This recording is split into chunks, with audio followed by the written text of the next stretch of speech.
Saldi, Pak Dekan, Ya, silakan Moza. Ya. Baik. Bismillahirrahmanirrahim. Assalamualaikum warahmatullahi wabarakatuh. Waalaikumsalam. Alhamdulillah wassallallahu.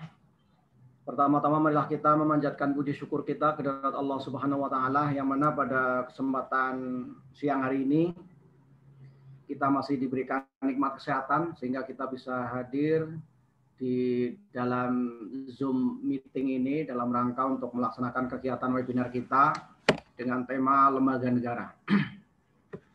Kemudian salawat dan juga salam marilah kita sampaikan kepada junjungan kita Nabi besar Muhammad sallallahu alaihi wasallam. Allahumma sholli ala sayyidina Muhammad wa ala ali sayyidina Muhammad. Yang saya hormati dan yang saya muliakan Hakim Konstitusi Bapak Profesor Dr. Saldi Isra MH MPA. Kemudian yang saya hormati Dekan Fakultas Hukum Universitas Islam Riau, Bapak Dr. Admiral SHMH. Selanjutnya yang saya hormati Ibu Moderator, Ibu Moza Della Fudika SHMH. Dan selanjutnya yang saya hormati Bapak Ibu para dosen yang berkesempatan hadir pada acara ini. Kemudian yang saya hormati Bapak Ibu peserta webinar yang saya muliakan. Bapak Ibu sekalian, susunan acara pada hari ini yaitu pembukaan yang sedang berlangsung. Selanjutnya adalah nanti akan dilanjutkan oleh kata sambutan dari Bapak Dekan Fakultas Hukum Universitas Islam Riau, Bapak Dr. Admiral.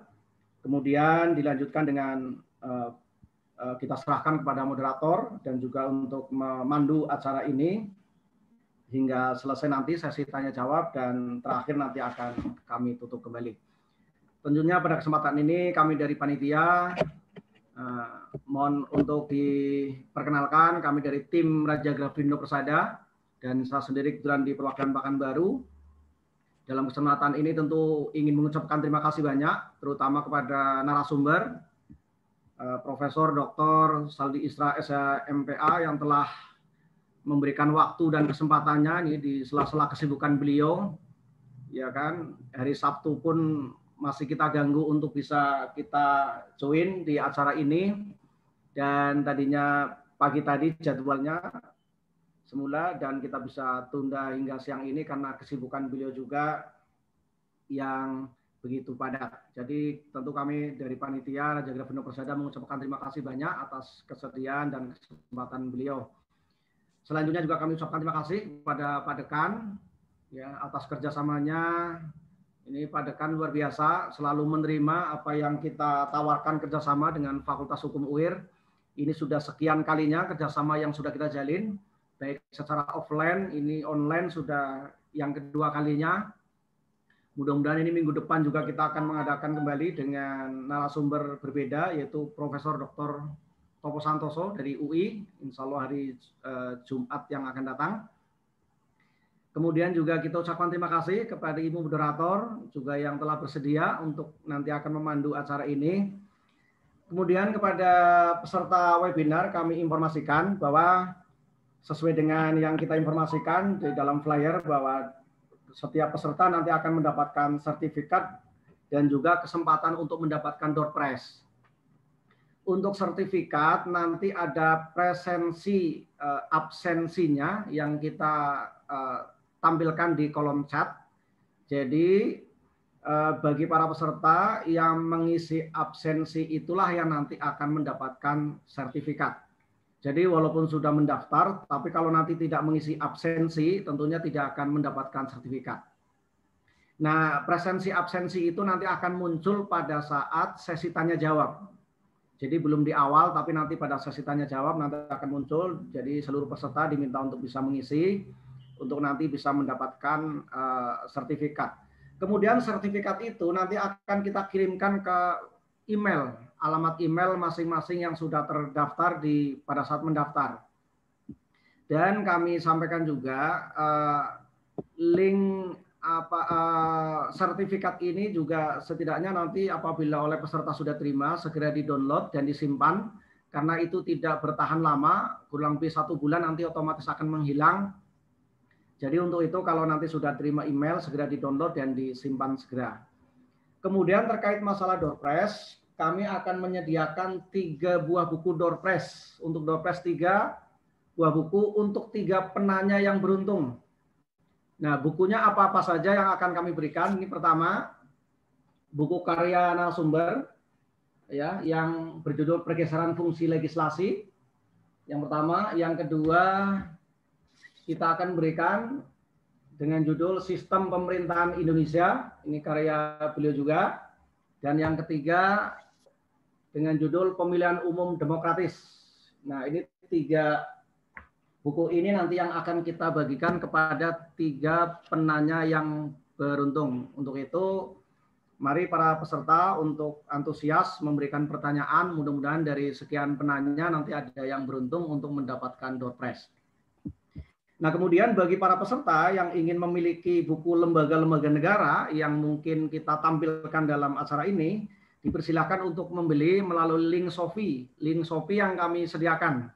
Jadi silakan, di situ ada diskon khusus 25%. Dan kalau belanja via Shopee nanti bisa ada kelebihan COD ya, bisa dibayar di tempat.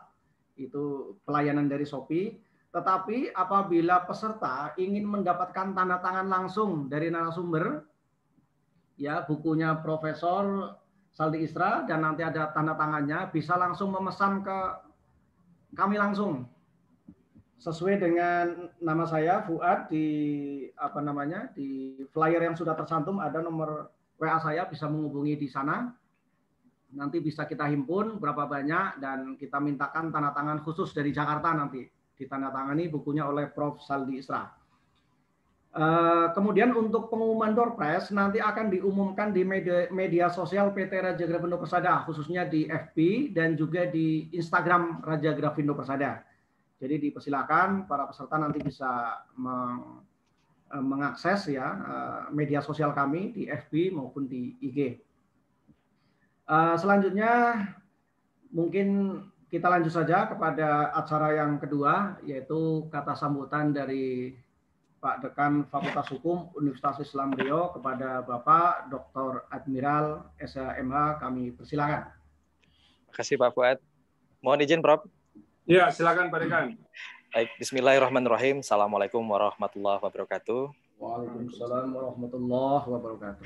Yang sama-sama kita muliakan Prof. Dr. Saldi Isra, Hakim Konstitusi Mahkamah Konstitusi Republik Indonesia, yang juga Guru Besar Hukum Tata Negara Fakultas Hukum Universitas Andalas. Yang sama-sama kita hormati Pak M. Fuadin, sahabat kita semua dari Raja Grafindo Persada, bersama kawan-kawan Raja Grafindo Persada yang juga menjadi fasilitator kegiatan kuliah pakar yang kali ini dilaksanakan bersama Fakultas Hukum Universitas Islam Riau.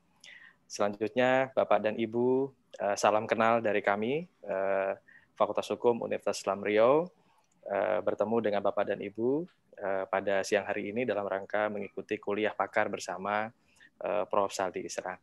Selanjutnya, Ibu Moza Della Fudika, yang bertindak sebagai moderator, dan yang kami banggakan, Bapak dan Ibu peserta kuliah pakar, dan juga mahasiswa-mahasiswi, serta Bapak Ibu hadirin yang dimuliakan oleh Allah Subhanahu wa Ta'ala.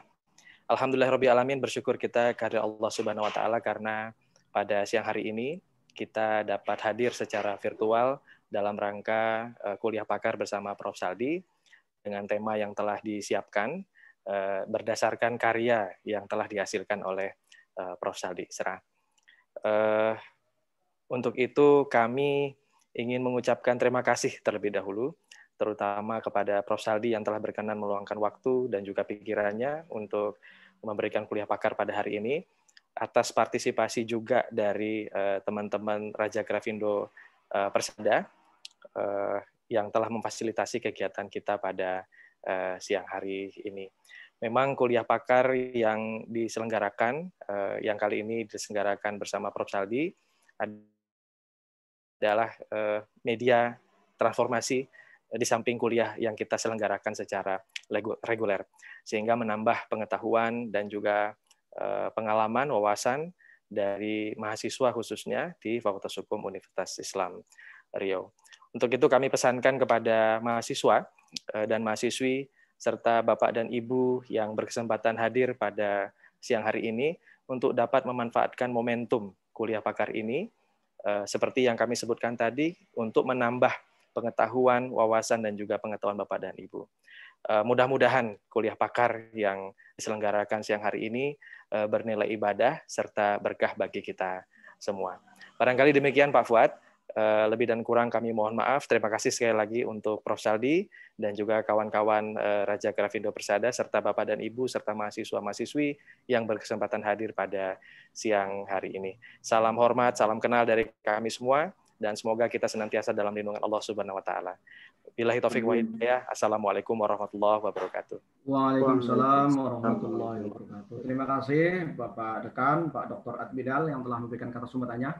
Langsung saja kita serahkan kepada moderator Ibu Mozadela Fudika, SHMH, untuk dapat memandu acara ini hingga tuntas selesai nanti. Baik, terima kasih Pak Dekan. Kita serahkan kepada Ibu Moza. Silakan Bu Moza untuk memandu. Baik, terima kasih ya kami ucapkan kepada Pak Fuad selaku Master of Ceremony yang telah memberikan saya kesempatan untuk melanjutkan rangkaian acara kita pada siang hari ini. Baiklah, dengan mengucapkan Bismillahirrahmanirrahim. Assalamualaikum warahmatullahi wabarakatuh. Waalaikumsalam warahmatullahi wabarakatuh. Pertama-tama izinkanlah saya untuk menyapa terlebih dahulu ya, terkhususkan di sini narasumber yang sudah bergabung bersama kita. Yang terhormat Bapak Profesor Dr. Saldi Isra. Assalamualaikum Prof. Waalaikumsalam Mbak Moza. Selamat siang Prof. Siang. Selanjutnya telah bergabung pula bersama kita di sini ya yang terhormat Bapak Dekan Fakultas Hukum Universitas Islam Riau, Bapak Dr. Admiral. Assalamualaikum Pak. Waalaikumsalam Bu Moza. Dan juga ucapan terima kasih banyak yang kami berikan dan kami aturkan kepada Bapak Fuad di sini ya yang mewakili dari pihak Raja Grafindo Persada yang juga sudah memfasilitasi kegiatan kuliah pakar kita pada siang hari ini. Dan yang saya hormati Bapak Ibu beserta audiens dalam kuliah pakar lembaga negara kita pada siang hari ini.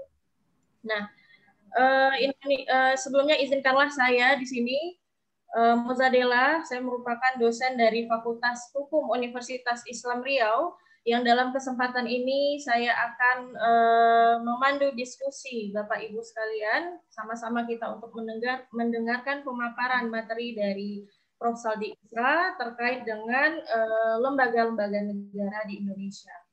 Nah, seperti yang kita ketahui, Indonesia sebagai negara hukum memiliki sebuah konstitusi, Undang-Undang Dasar Negara Republik Indonesia tahun 1945, di mana salah satu materi muatan daripada konstitusi itu sendiri adalah berisi mengenai susunan atau organisasi kekuasaan negara. Yang dalam hal ini kemudian dalam konstitusi kita ya dikenal kemudian lembaga-lembaga negara yang terbagi dalam ranah kekuasaan eksekutif, legislatif, dan yudikatif. Dan dalam perkembangannya lembaga-lembaga negara itu sudah ada yang memiliki fungsi tersendiri yang bersifat independen, ya seperti di Indonesia yang kita kenal sebagai seperti Komisi Pemberantasan Korupsi, kemudian ada Komnas HAM dan beberapa lembaga negara lainnya yang disebut sebagai lembaga negara independen. Nah, untuk lebih lanjut kita mendengarkan pemaparan materi langsung dari Bapak narasumber kita, Profesor Dr. Saldi Isra. Namun sebelumnya, seperti kata pepatah, tak kenal maka tak sayang, maka izinkanlah saya di sini untuk menyampaikan CV singkat dari Bapak Profesor Dr. Saldi Isra. Bahwa beliau pada saat ini merupakan guru besar dari Fakultas Hukum Universitas Andalas, yang juga pada saat ini Prof. Saldi menjabat sebagai Hakim Konstitusi pada Mahkamah Konstitusi Republik Indonesia sejak tahun 2017. Beliau dilahirkan di Paninggahan Solok pada 20 Agustus tahun 1968, di mana untuk jenjang pendidikan beliau pada strata 1 yaitu di Fakultas Hukum Universitas Andalas pada jurusan Hukum Tata Negara, kemudian melanjutkan studi magister pada Institute of Postgraduate Studies and Research, University of Malaya, Kuala Lumpur, Malaysia, dan kemudian melanjutkan program doktoral pada program Pasca Sarjana Fakultas Hukum Universitas Gadjah Mada pada tahun 2009. Nah, baiklah, sebelum kita bersama-sama mendengarkan pemaparan lebih lanjut dari Prof. Saldi terkait lembaga negara ini, perlu saya sampaikan di sini kepada seluruh Bapak Ibu bahwa untuk pemaparan materi dari narasumber ini akan berlangsung selama 45 menit ke depan. Di mana untuk menjamin terlaksananya kegiatan diskusi kita agar kondusif dan efisien, maka diharapkan kepada seluruh audiens untuk tidak mengajukan interupsi terlebih dahulu selama narasumber memaparkan materi. Karena nanti setelah penjelasan materi dari Prof. Saldi, itu akan dilanjutkan dengan sesi diskusi atau tanya jawab nanti antara narasumber dengan para audiens. Untuk itu diharapkan kepada seluruh Bapak Ibu yang tergabung dalam room ini untuk dapat menonaktifkan dulu speaker atau mikrofon masing-masing dari Zoom-nya. Baiklah, untuk langsung memulai acara ini, marilah kita sambut Bapak Profesor Dr. Saldi Isra menyampaikan materi terkait dengan lembaga negara. Kepada Bapak, waktu dan kesempatan dengan segala hormat kami berikan. Terima kasih Bu Moza. Assalamualaikum warahmatullahi wabarakatuh. Selamat sore, salam sejahtera untuk kita semua. Pak Dekan, Pak Fuad, rekan-rekan para pengajar di Fakultas Hukum Universitas Islam Riau, kemudian rekan-rekan di penerbit Raja Wali. Pertama, saya harus memberikan hormat khusus kepada para peserta kita pada sore hari ini karena dua alasan. Pertama, mau mengikuti kuliah ini. Yang kedua, masih tetap mau mengikuti meskipun jadwalnya sudah diubah dari seharusnya 9.30 tadi pagi digeser menjadi pukul 14.00 siang hari ini. Jadi saya kemarin sore di Mahkamah Konstitusi pas selesai pembacaan putusan pukul 6 sore dapat berita orang tua salah seorang hakim konstitusi berpulang ke rahmatullah. Jadi kemudian saya dan Pak Ketua ditugaskan oleh kantor, oleh Mahkamah Konstitusi untuk mewakili Mahkamah Konstitusi dalam pergi membesuk takziah ke Yogyakarta. Nah, karena jadwal itu akhirnya jadwal pertemuan kita yang pada awalnya direncanakan pukul 9.30 tadi pagi, itu setelah dilakukan diskusi dengan Pak Fuad, dengan Mbak Heni di Jakarta, dan akhirnya itu bisa ditunda menjadi sore hari ini. Saya menyampaikan permohonan maaf atas perubahan yang di luar kehendak kita bersama, dan saya tidak mempunyai alasan untuk bisa menghindari situasi yang di luar perkiraan itu. Itu yang pertama. Yang kedua, saya ini agak sulit kalau Pak Fuad yang meminta saya, apalagi ini kerjasamanya dengan Fakultas Hukum UIR. Saya dulu sebelum jadi hakim konstitusi terdaftar sebagai salah seorang pengajar di program Pasca Sarjana UIR, tapi setelah bergabung ke Mahkamah Konstitusi, semua pekerjaan itu secara formal harus ditinggalkan karena memang tidak boleh rangkap dengan pekerjaan lain. Jadi ini menjadi pekerjaan tunggal yang harus dihadapi. Dan sudah hampir 4 tahun saya di Mahkamah Konstitusi, saya kehilangan banyak kesempatan untuk menulis sebetulnya.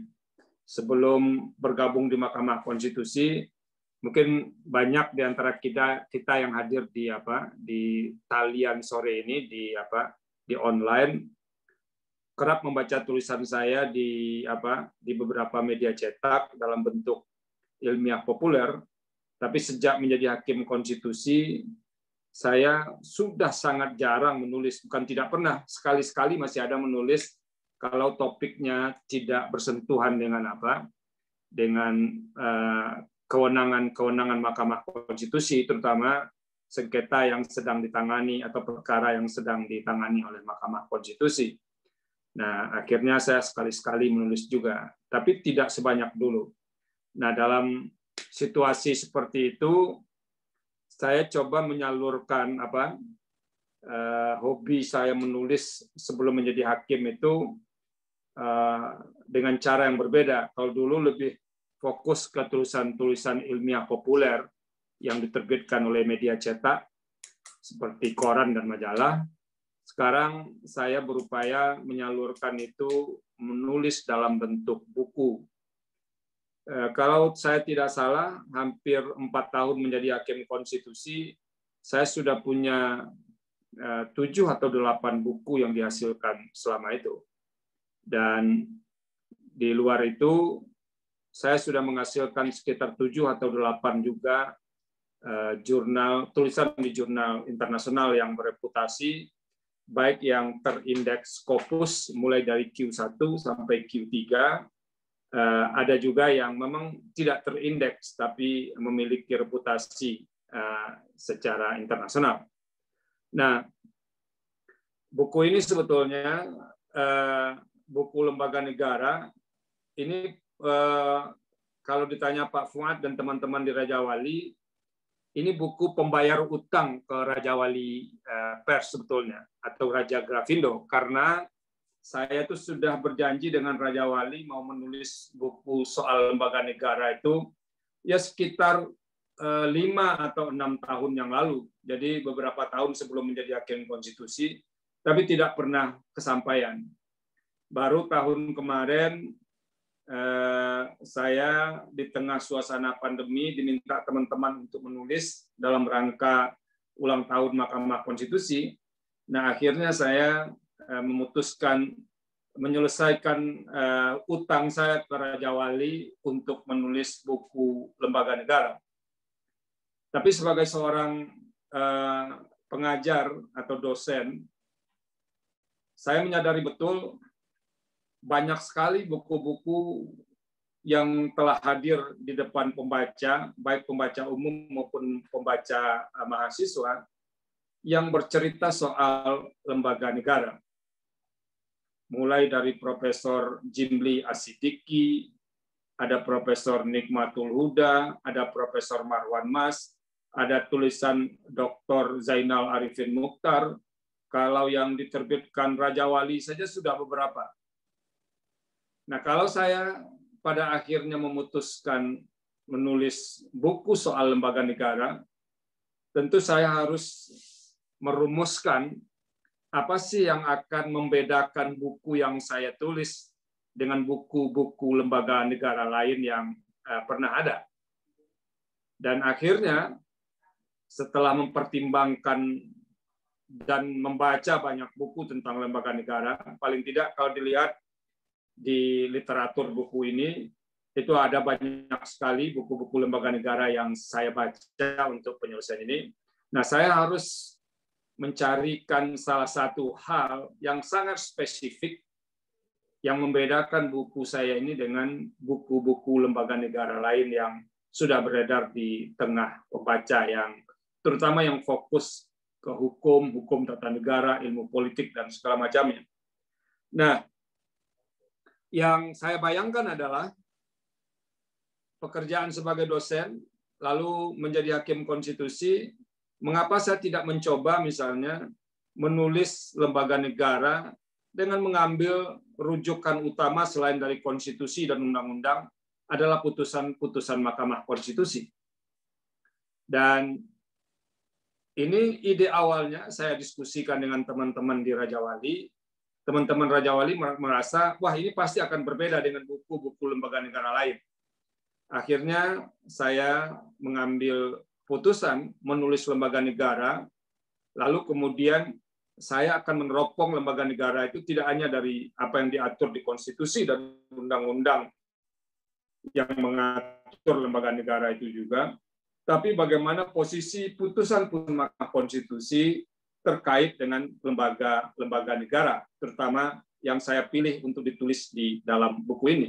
Jadi ide atau gagasan dengan judul dinamika konstitusional yang ada di judul ini, itu dinamika konstitusional ini adalah menggambarkan bagaimana kira-kira Mahkamah Konstitusi sejak dari awal sampai tahun 2019 merespon soal-soal yang terkait dengan lembaga negara.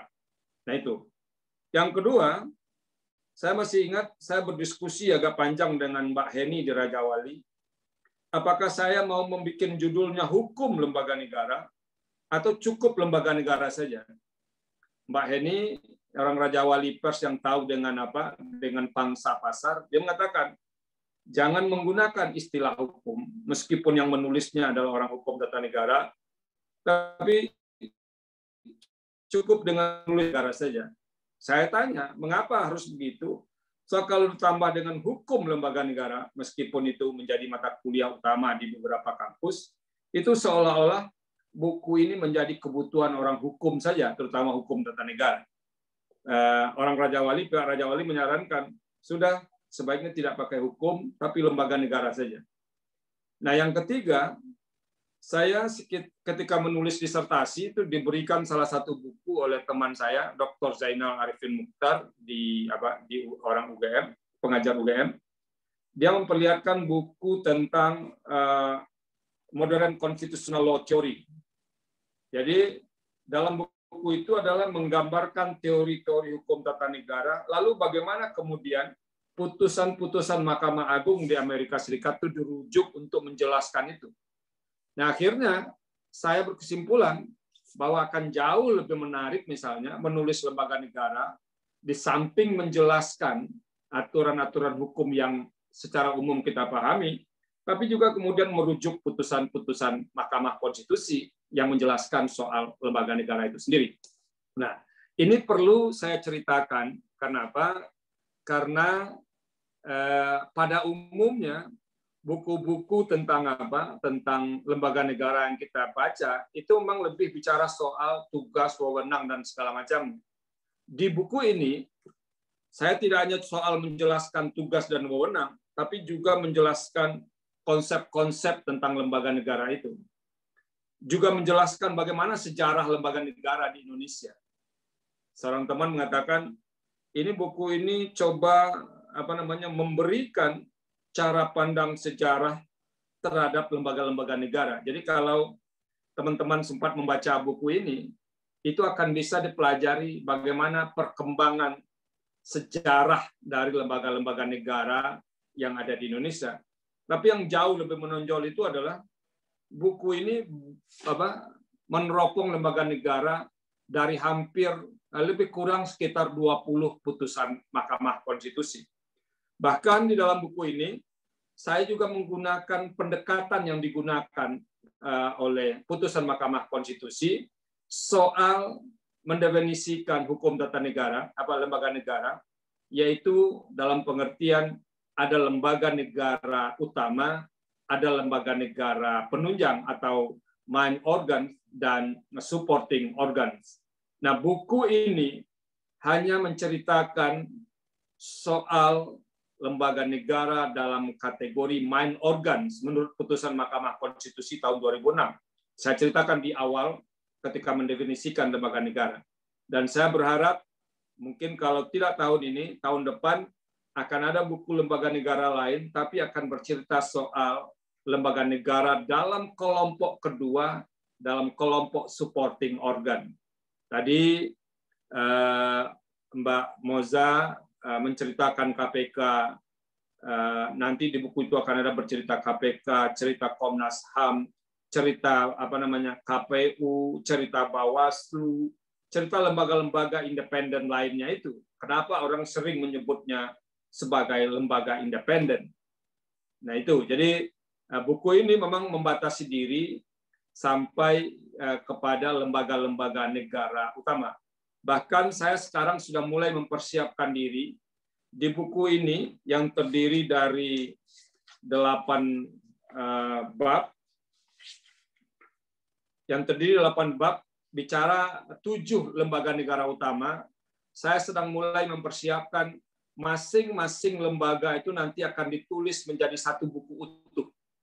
Jadi buku ini nanti akan punya anak 7 buku tentang lembaga negara utama.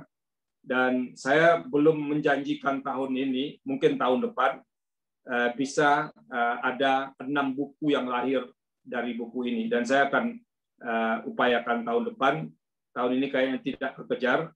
Dan meskipun tahun ini saya tetap akan mengeluarkan buku karena ada kewajiban saya dengan teman-teman di Mahkamah Konstitusi untuk launching buku bulan Agustus, dan ada juga kewajiban untuk teman-teman di Fakultas Hukum Universitas Andalas, karena tahun ini Fakultas Hukum Universitas Andalas ulang tahun ke-70 tahun, kami berencana mau meluncing buku kalau bisa jumlahnya sampai 70 judul.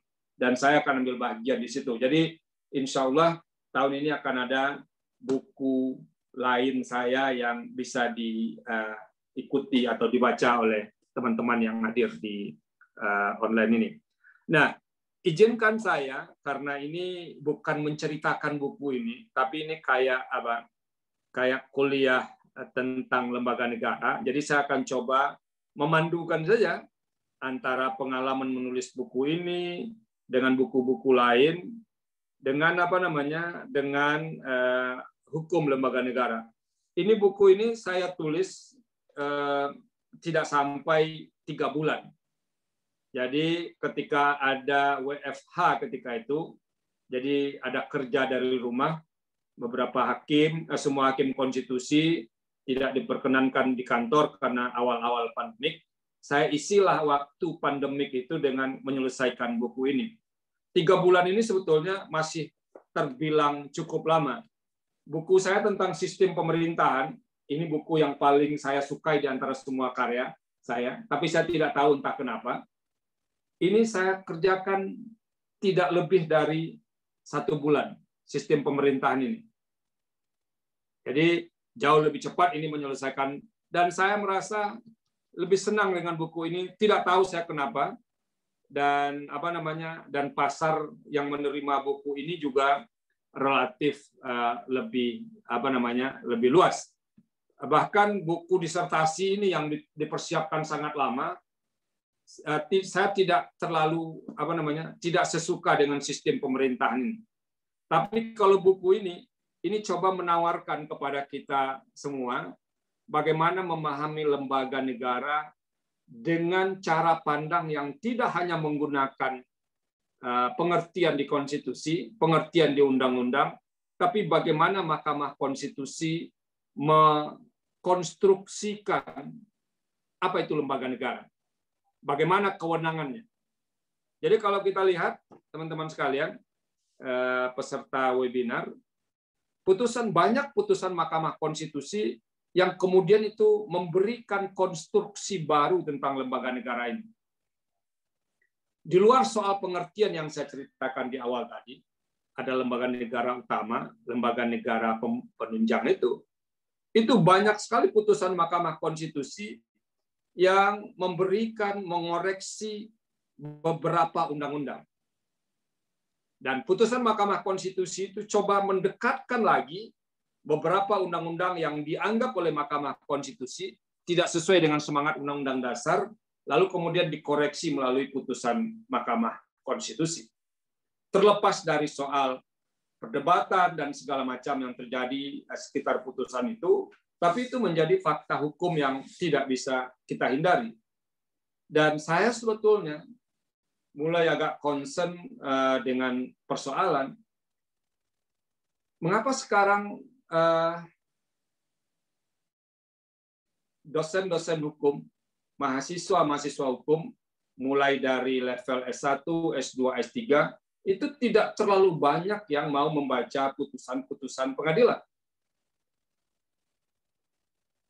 Padahal itu menjadi sesuatu yang harus dipahami, yang membedakan kita orang hukum dengan fakultas-fakultas lain. Nah, mudah-mudahan dengan cara begini ada mulai muncul keinginan baru untuk belajar putusan pengadilan, termasuk dalam hal ini putusan Mahkamah Konstitusi. Saya masih ingat dulu selesai pemilu presiden tahun 2019, banyak sekali pro kontra terhadap putusan Mahkamah Konstitusi soal penyelesaian sengketa Pilpres. Salah satu yang menjadi sasaran orang ketika itu adalah, apa iya Mahkamah Konstitusi membaca semua, memeriksa semua bukti yang diajukan oleh pemohon? Suatu kali saya pernah berdebat di Makassar. Saya tanyakan kepada orang yang agak sedikit kritis dengan putusan Pilpres itu, Anda sudah baca belum putusan Mahkamah Konstitusi tentang Pilpres? Dia menjawab kepada saya, ya saya sudah mengikuti. Enggak, pertanyaan saya, Anda sudah baca atau belum? Itu. Karena itu penting. Bagaimana kita tahu sebuah putusan kalau kita tidak bisa membacanya, tidak pernah membacanya secara utuh? Coba bayangkan putusan Mahkamah Konstitusi itu berjumlah 1000 halaman. Atau kalau kita malas membaca semua perdebatan yang ada di duduk perkara, kita bisa baca pertimbangan hukum hakim yang jumlahnya hampir 200 halaman di putusan Pilpres itu. Nah, artinya apa? Kita tidak akan tahu bagaimana posisi hakim, posisi pengadilan mempertimbangkan sebuah perkara kalau kita tidak baca putusan itu sendiri. Jadi saya menganggap agak aneh juga kalau orang mau memilih jurusan hukum tapi kemudian tidak berminat membaca putusan-putusan pengadilan, termasuk putusan Mahkamah Konstitusi. Nah, paling tidak dengan membaca buku ini, ada hampir atau sekitar 20 putusan Mahkamah Konstitusi yang berujuk.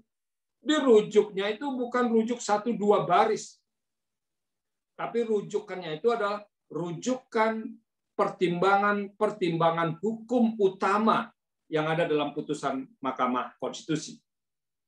Misalnya, ketika saya mengambil pengertian lembaga, itu dijelaskan mengapa Mahkamah Konstitusi membedakan lembaga negara itu menjadi lembaga negara utama dengan lembaga negara penunjang atau lembaga negara pembantu. Dijelaskan semuanya. Meskipun misalnya Profesor Jimli yang menjadi ketua Mahkamah Konstitusi ketika itu yang ikut di dalam putusan itu, kalau dibaca buku-buku Profesor Jimli soal lembaga negara, Profesor Jimli itu sudah tidak membedakan lagi soal main organ dengan supporting organ. Buku-buku Prof. Jimli mengatakan setelah perubahan Undang-Undang Dasar 1945, lembaga-lembaga negara itu tidak dilihat lagi berdasarkan hierarki karena memang tidak ada hierarkinya, tapi dilihat dari fungsi kewenangan masing-masing lembaga negara. Tapi dalam putusannya berbeda. Nah itu. Jadi ini perlu. Jadi kita bisa tahu, ya kalau secara akademisi, secara orang posisi guru besar ini posisinya. Tapi kalau sampai ke keputusan begini. Nah paling tidak kita tahu untuk sampai di titik itu. Sama lagi misalnya yang saya coba menjelaskan. Ada beberapa putusan Mahkamah Konstitusi yang mengoreksi praktek yang dianggap sudah menyimpang. Misalnya dulu, untuk pengisian Hakim Agung, itu KY harus mengirim 2 kali dari jumlah yang diperlukan untuk pengisian Hakim Agung. 2 kali atau 3 kali. Pokoknya lebih banyak dari jumlah kebutuhan. Kalau misalnya Hakim Agung yang harus diisi itu 5, KY akan menyeleksi 10. Nanti DPR akan menyeleksi lagi menjadi 5 yang dibutuhkan. Nah, kemudian itu dikoreksi oleh Mahkamah Konstitusi. Mahkamah Konstitusi mengatakan, tidak benar begitu. Tugas DPR itu hanya memberikan persetujuan, Jadi karena bahasanya menyetujui, tugas DPR hanya setuju atau tidak setuju dari yang dihasilkan oleh Komisi Yudisial. Akhirnya apa? Kalau misalnya Hakim Agung yang diperlukan itu 5, maka proses seleksi di Komisi Yudisial hanya menghasilkan 5. 5 nama akan dikirim ke DPR melalui Presiden, lalu kemudian DPR akan melakukan fit and proper, dia hanya akan menyampaikan setuju atau tidak dengan nama-nama yang disampaikan. Bisa dia setuju sebagian, sebagiannya lagi tidak, bisa dia setuju semuanya, bisa juga pernah ada pengalaman DPR tidak setuju semua nama yang diajukan oleh Komisi Yudisial. Jadi praktek yang terjadi dulu dikirim nama lebih dari jumlah kebutuhan itu dikoreksi melalui putusan Mahkamah Konstitusi. Jadi itu salah satu hal yang kemudian mengubah bekerjanya lembaga negara terhadap pengisian jabatan penting di dalam struktur ketatanegaraan. Nah, itu saya ceritakan di sini di dalam buku ini bagaimana itu putusan-putusan Mahkamah Konstitusi kemudian menggeser soal-soal seperti itu. Apalagi misalnya yang saya kemukakan di dalam buku ini, yaitu ada definition baru soal bagaimana hubungan DPR, Presiden, dan DPD dalam pembentukan undang-undang. Itu saya jelaskan ketika menjelaskan DPR dalam pembentukan undang-undang, menjelaskan soal kewenangan DPD.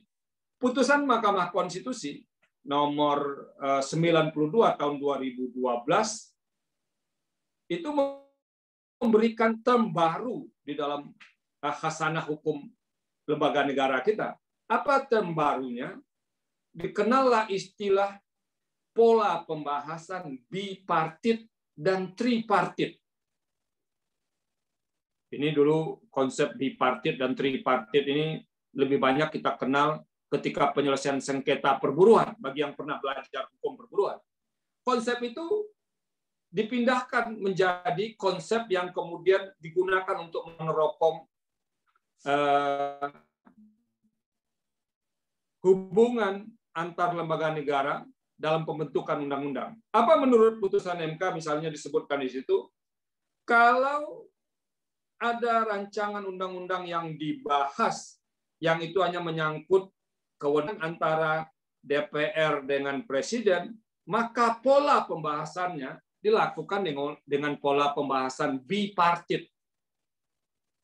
Nanti teman-teman yang ikut di online ini bisa mengecek nanti putusan 92 tahun 2012. Apa yang dimaksud dengan pola hubungan bipartit itu adalah bahwa kalau terjadi pembahasan rancangan undang-undang, pembahasan itu dilakukan antara Presiden, yang dalam hal ini diwakili oleh menteri yang ditunjuk oleh Presiden, dengan DPR.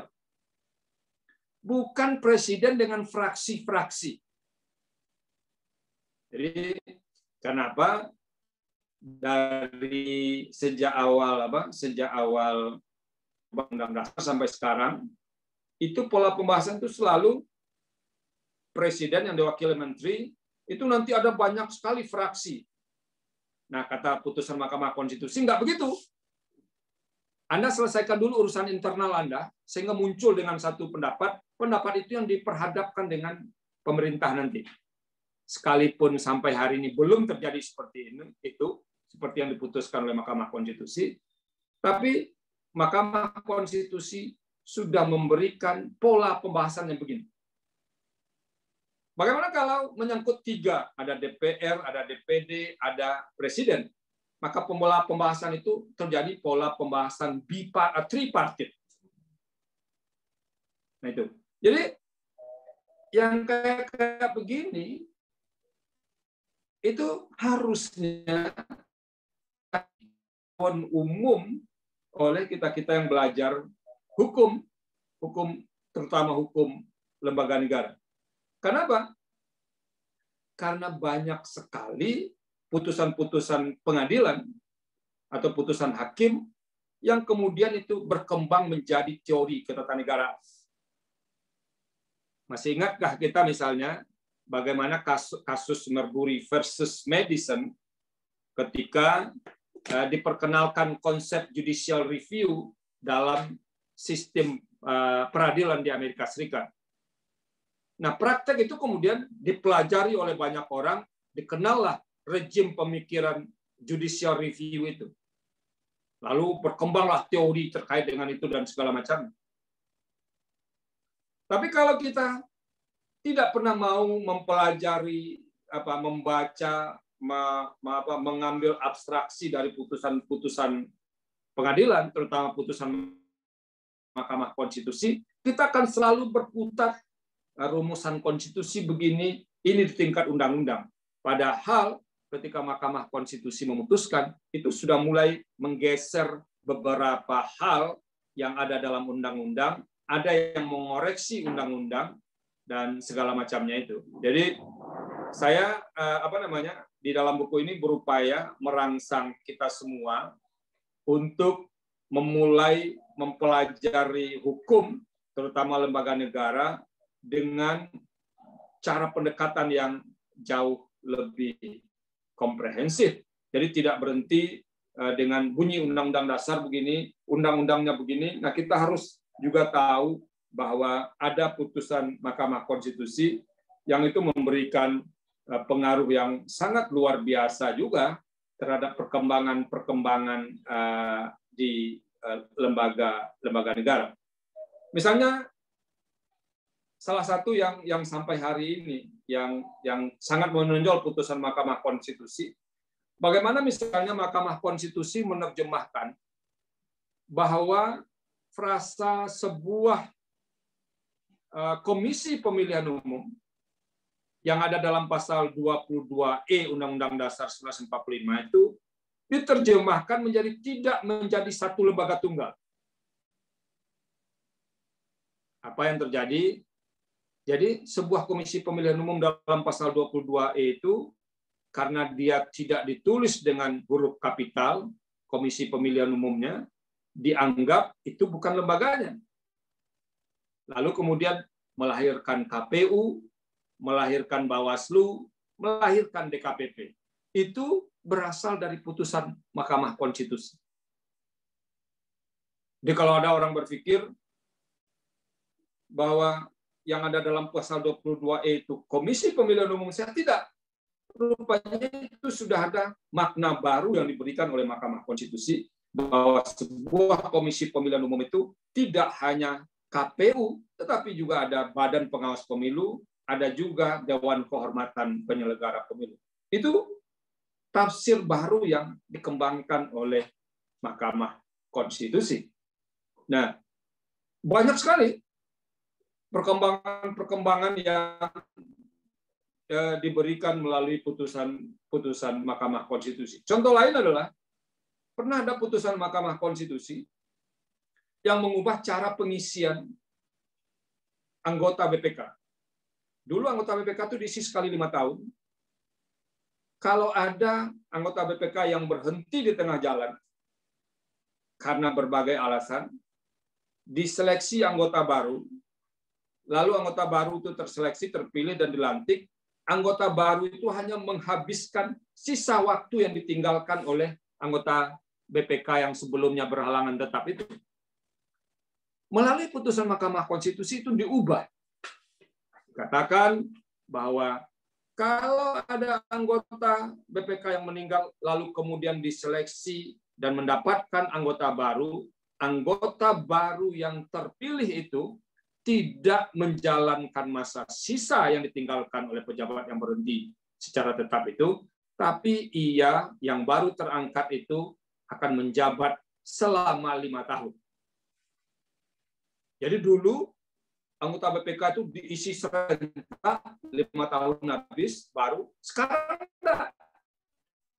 Karena ada yang berhenti karena banyak alasan, diisi juga yang mengisinya itu menjadi 5 tahun sampai habis, akhirnya terjadilah proses pengisian yang tidak sama untuk semua anggota BPK yang disebut dengan staggered term. Jadi pengisiannya itu pengisian yang berbeda atau berjenjang, begitu berjenjang dalam pengisian, tidak diisi sama sehingga kemudian menyebabkan berhentinya juga tidak sama semua. Itu persis sama yang tafsir Mahkamah Konstitusi terhadap komisioner KPK dulu ketika pengisian jabatan komisioner KPK Pak Busro Mukodas. Nah, ini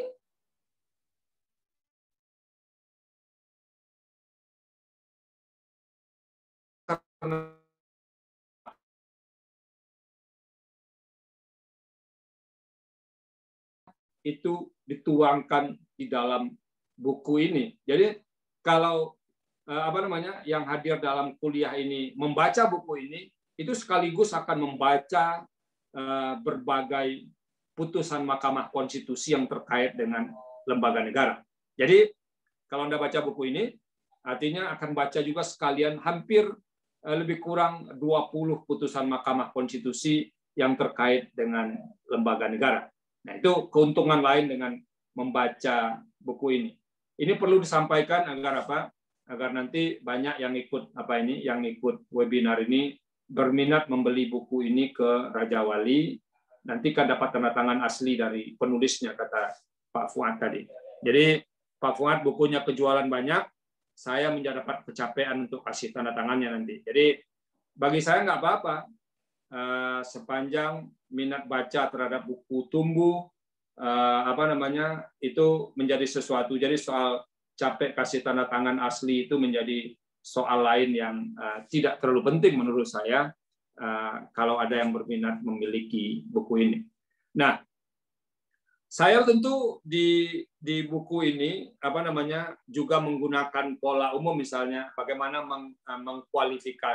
mengklasifikasi lembaga negara dan segala macamnya itu.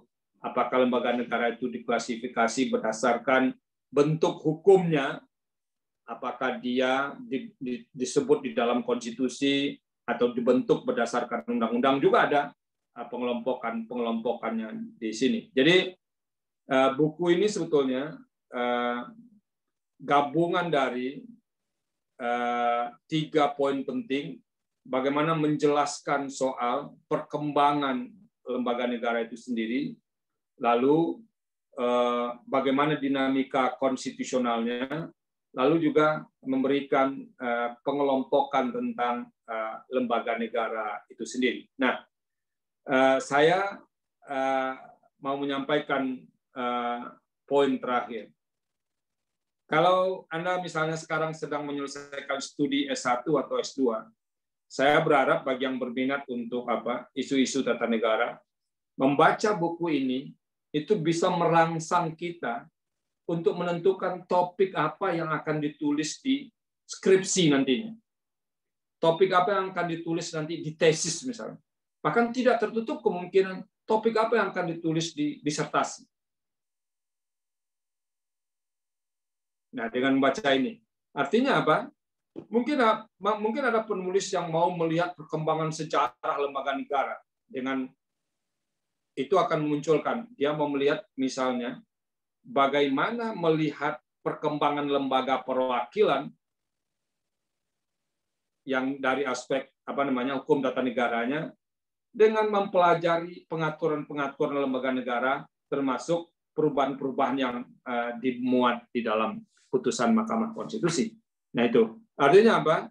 Bagi yang berminat untuk isu-isu tata negara, isu-isu hukum lembaga negara, saya percaya dengan membaca buku ini akan memberikan cetusan-cetusan pemikiran, itu bisa jadi awal renungan untuk menyelesaikan atau membuat kajian tesis ataupun skripsi untuk penyelesaian jenjang pendidikan masing-masing. Saya memang sekarang agak mulai kecanduan menulis menggunakan putusan-putusan MK, karena memang mungkin di depan saya setiap harinya lebih gampang mengakses. Misalnya buku Pemilu Demokratis ini saya kemukakan yang tadi dikatakan baru saja dicetak ulang. Buku ini berusaha menjelaskan apa itu pemilu demokratis yang ada dalam pasal 22E Undang-Undang Dasar 45 itu, bagaimana Mahkamah Konstitusi menurunkannya ke dalam putusan-putusan. Nah, ini buku ini sebetulnya ini buku yang menerjemahkan makna pemilu demokratis yang ada di dalam Undang-Undang Dasar 1945 dan bagaimana Mahkamah Konstitusi mengeksplor pemilu demokratis itu di dalam putusan-putusannya. Jadi ini teori-teori pemilu demokratis lalu diteropongkan kepada apa? Kepada putusan-putusan Mahkamah Konstitusi, lalu dilihat apa yang dihasilkan oleh Mahkamah Konstitusi terhadap dalam mengkonstruksi pemilihan umum demokratis di Indonesia. Jadi teman-teman sekalian yang ikut dalam webinar ini sebetulnya tidak susah-susah juga kalau mau menulis karya-karya hukum termasuk hukum tata negara. Suatu kali saya pernah datang ke Mahkamah Agung Amerika Serikat dan Hakim Justice Breyer yang dulu memandu kami di situ. Salah satu yang dia ceritakan kepada kami yang datang ialah dia menceritakan bagaimana kasus Marbury versus Madison itu sudah ditulis puluhan ribu karya tulis ilmiah di Amerika Serikat dari berbagai perspektif, dan sampai hari ini tidak habis-habisnya orang menulis soal kasus Marbury versus Madison sebagai cikal bakal berkembangnya pemikiran judicial review itu. Anda kalau baca buku Obama terbaru yang baru dia launching bulan November tahun kemarin, November atau pokoknya buku terbaru Obama yang menceritakan perjalanan dia menjadi presiden selama di Gedung Putih, itu salah satu topik yang agak luas dia bahas juga di bukunya itu adalah soal ide judicial review itu. Jadi saya berpikir banyak sekali yang bisa ditulis oleh kita sepanjang kita mau membaca terus-menerus, mendalami terus-menerus perkembangan-perkembangan dalam khasanah hukum tata negara. Misalnya kalau ada yang mau menulis misalnya, tulis saja bagaimana konsep bipartit dalam putusan MK itu dilaksanakan dalam proses pembentukan undang-undang di DPD misalnya, di DPR misalnya. Jadi baca konsep bipartit di dalam putusan MK 92 itu, lalu kemudian diteropongkan kepada praktek pembentukan undang-undang di DPR, apa yang bisa disimpulkan misalnya. Atau kalau ada yang mau menulis pola tripartit dalam pembentukan undang-undang antara DPD, DPR dan Presiden, diteropongkan, apa yang bisa disimpulkan? Banyak sekali yang bisa ditulis terkait dengan itu. Atau misalnya ada yang mulai mau mendalami konsep lembaga negara berdasarkan putusan Mahkamah Konstitusi misalnya. Nah itu. Jadi kuncinya sebetulnya memang sederhana. Mau membaca banyak hal, lalu kemudian apa yang harus diangkat dari yang dibaca ini. Buku-buku seperti ini buku-buku yang sebetulnya sangat sederhana idenya, tapi karena dilihat secara serius bisa menjadi buku-buku yang enak dibaca dan memberikan pengetahuan umum. Misalnya buku sistem pemerintahan ini. Buku sistem pemerintahan ini, saya boleh mendeklar ini buku yang pertama menjelaskan sebetulnya apa benar atau tidak sistem pemerintahan di bawah Undang-Undang Dasar 1945 yang dibuat oleh para pendiri negara itu sistem presidensial atau tidak. Nah, buku ini menjelaskan itu. Lalu kemudian meneropong perjalanannya sampai adanya perubahan Undang-Undang Dasar yang secara eksplisit mengatakan mau mempertahankan sistem presidensial itu. Nah, ini bukunya menjelaskan itu. Buku sistem pemerintahan. Saya mengatakan di buku ini, sistem pemerintahan yang dihasilkan oleh para pendiri negara itu tidak dapat dikatakan sebagai sistem pemerintahan presidensial. Bahkan dilihat karakteristiknya, itu lebih dekat ke model sistem pemerintahan parlementer. Nah, ada di dalam ini. Makanya saya merasa senang dengan buku ini.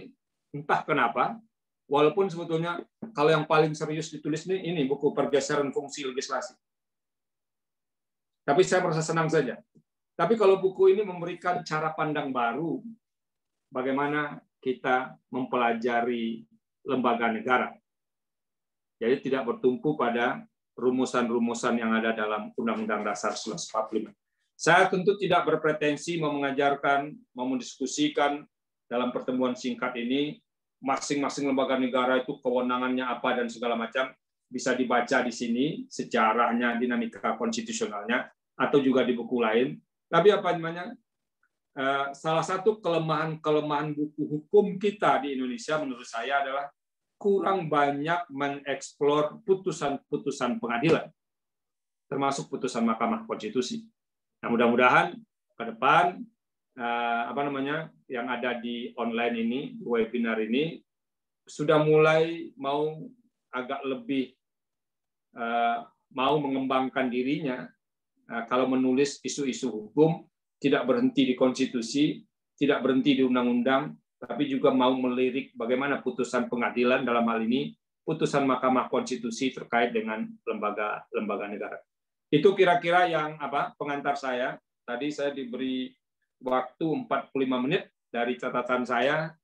Pas 45 menit tadi saya catat, saya mulai pukul berapa tadi? Pukul 14 lewat 30 berapa sekarang sudah, kalau di jam saya ini sekarang sudah pas 45 menit, dan saya akan lebih senang kalau ada yang mau mendiskusikan buku ini, buku lembaga negara, termasuk juga buku-buku lain ini. Jadi kalau ada yang pesan 4-4-nya Karya Wali, 4-4-nya akan diberi tanda tangan asli oleh penulisnya. Nah, itu urusan Pak Fuad nanti memintakan tanda tangannya begitu. Terima kasih Mbak Moza. Saya coba cari-cari tadi. Moza ini apa artinya ini, kata saya namanya. Karena menarik. Jadi saya temukan di Google itu, Moza itu artinya kebahagiaan, ada juga kehormatan. Nah, itu disebut. Moza itu berasal dari bahasa Ibrani. Artinya air mancur. Lalu apalagi, Moza ini termasuk nama baru yang digunakan di Indonesia, dan pemakai nama ini terbanyak ada di kota Tangerang, kota Jakarta, kota Padang, kota Bekasi, dan kota Bogor. Nah ini, jadi tadi saya coba-coba cari di Google apa nih arti Moza ini. Akhirnya saya ketemu ini artinya kebahagiaan, kehormatan. Kalau bahasa Ibraninya Moza itu adalah air mancur. Penggunanya baru di Indonesia dan terbanyak itu ada di Tangerang, Jakarta, Padang, Bekasi, dan Bogor. Saya nggak tahu Ibu Moza ini apakah orang Tangerang, orang Jakarta, orang Padang, Bekasi, atau Bogor. Yang paling penting Ibu Moza ini orang Indonesia. Terima kasih Ibu Moza, saya kembalikan. Terima kasih. Mudah-mudahan nanti kalau pandemi ini sudah agak reda, kita bisa bertemu secara fisik dengan kuliah yang jauh agak lebih serius melalui tatap muka di UIR. Sudah lama sekali saya tidak ke Pekanbaru, mungkin sudah lebih 4 tahun saya tidak ke Pekanbaru.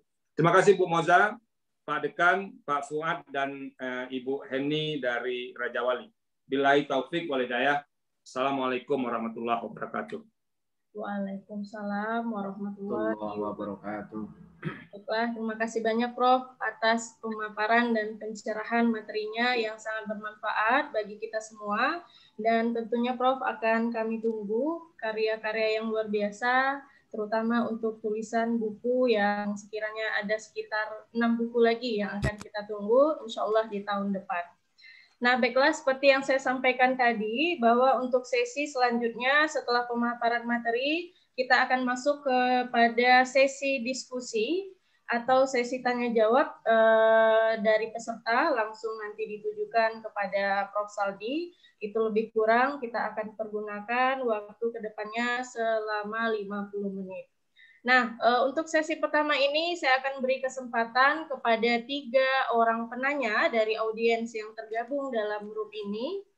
Barangkali untuk kesempatan pertama, karena sudah ada juga beberapa pertanyaan dari kolom chat kita, Namun saya persilakan kesempatan terlebih dahulu untuk disampaikan secara langsung oleh audiens.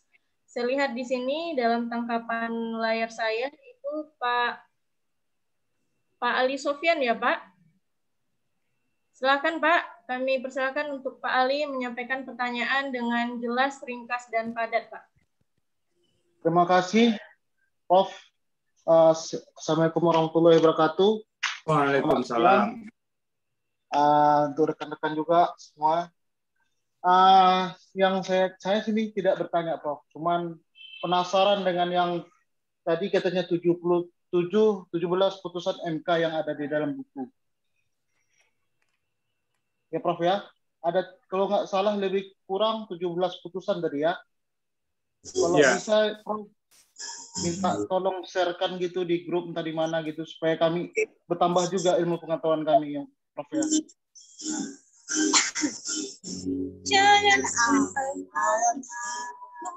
Baik, Pak Ali, hanya itu saja Pak. Ya. Ada tambahan Terima kasih. lain? Cukup. Oke Pak Ali, terima kasih Pak. Insya Allah nanti terkait putusan, saya rasa nanti bisa sama-sama kita baca ya Pak dari buku yang sudah diterbitkan oleh Prof. Saldi. Namun nanti kita tunggu koordinasi bersama dengan pihak Raja Grafindo. Kemudian kesempatan selanjutnya saya lihat di sini Pak Bambang sudah raise hand. Silakan Pak Bambang, kami berikan kesempatan. Assalamualaikum warahmatullahi wabarakatuh, Pak Prof. Waalaikumsalam. Apa kabar, udah sehat? Alhamdulillah, Pak Bambang sehat. Alhamdulillah. Saya sebenarnya yang 3 yang tadi sudah ada buku itu Pak Prof. Cuma tidak ada tanda tangan Pak Prof. Saya beli di Gramedia.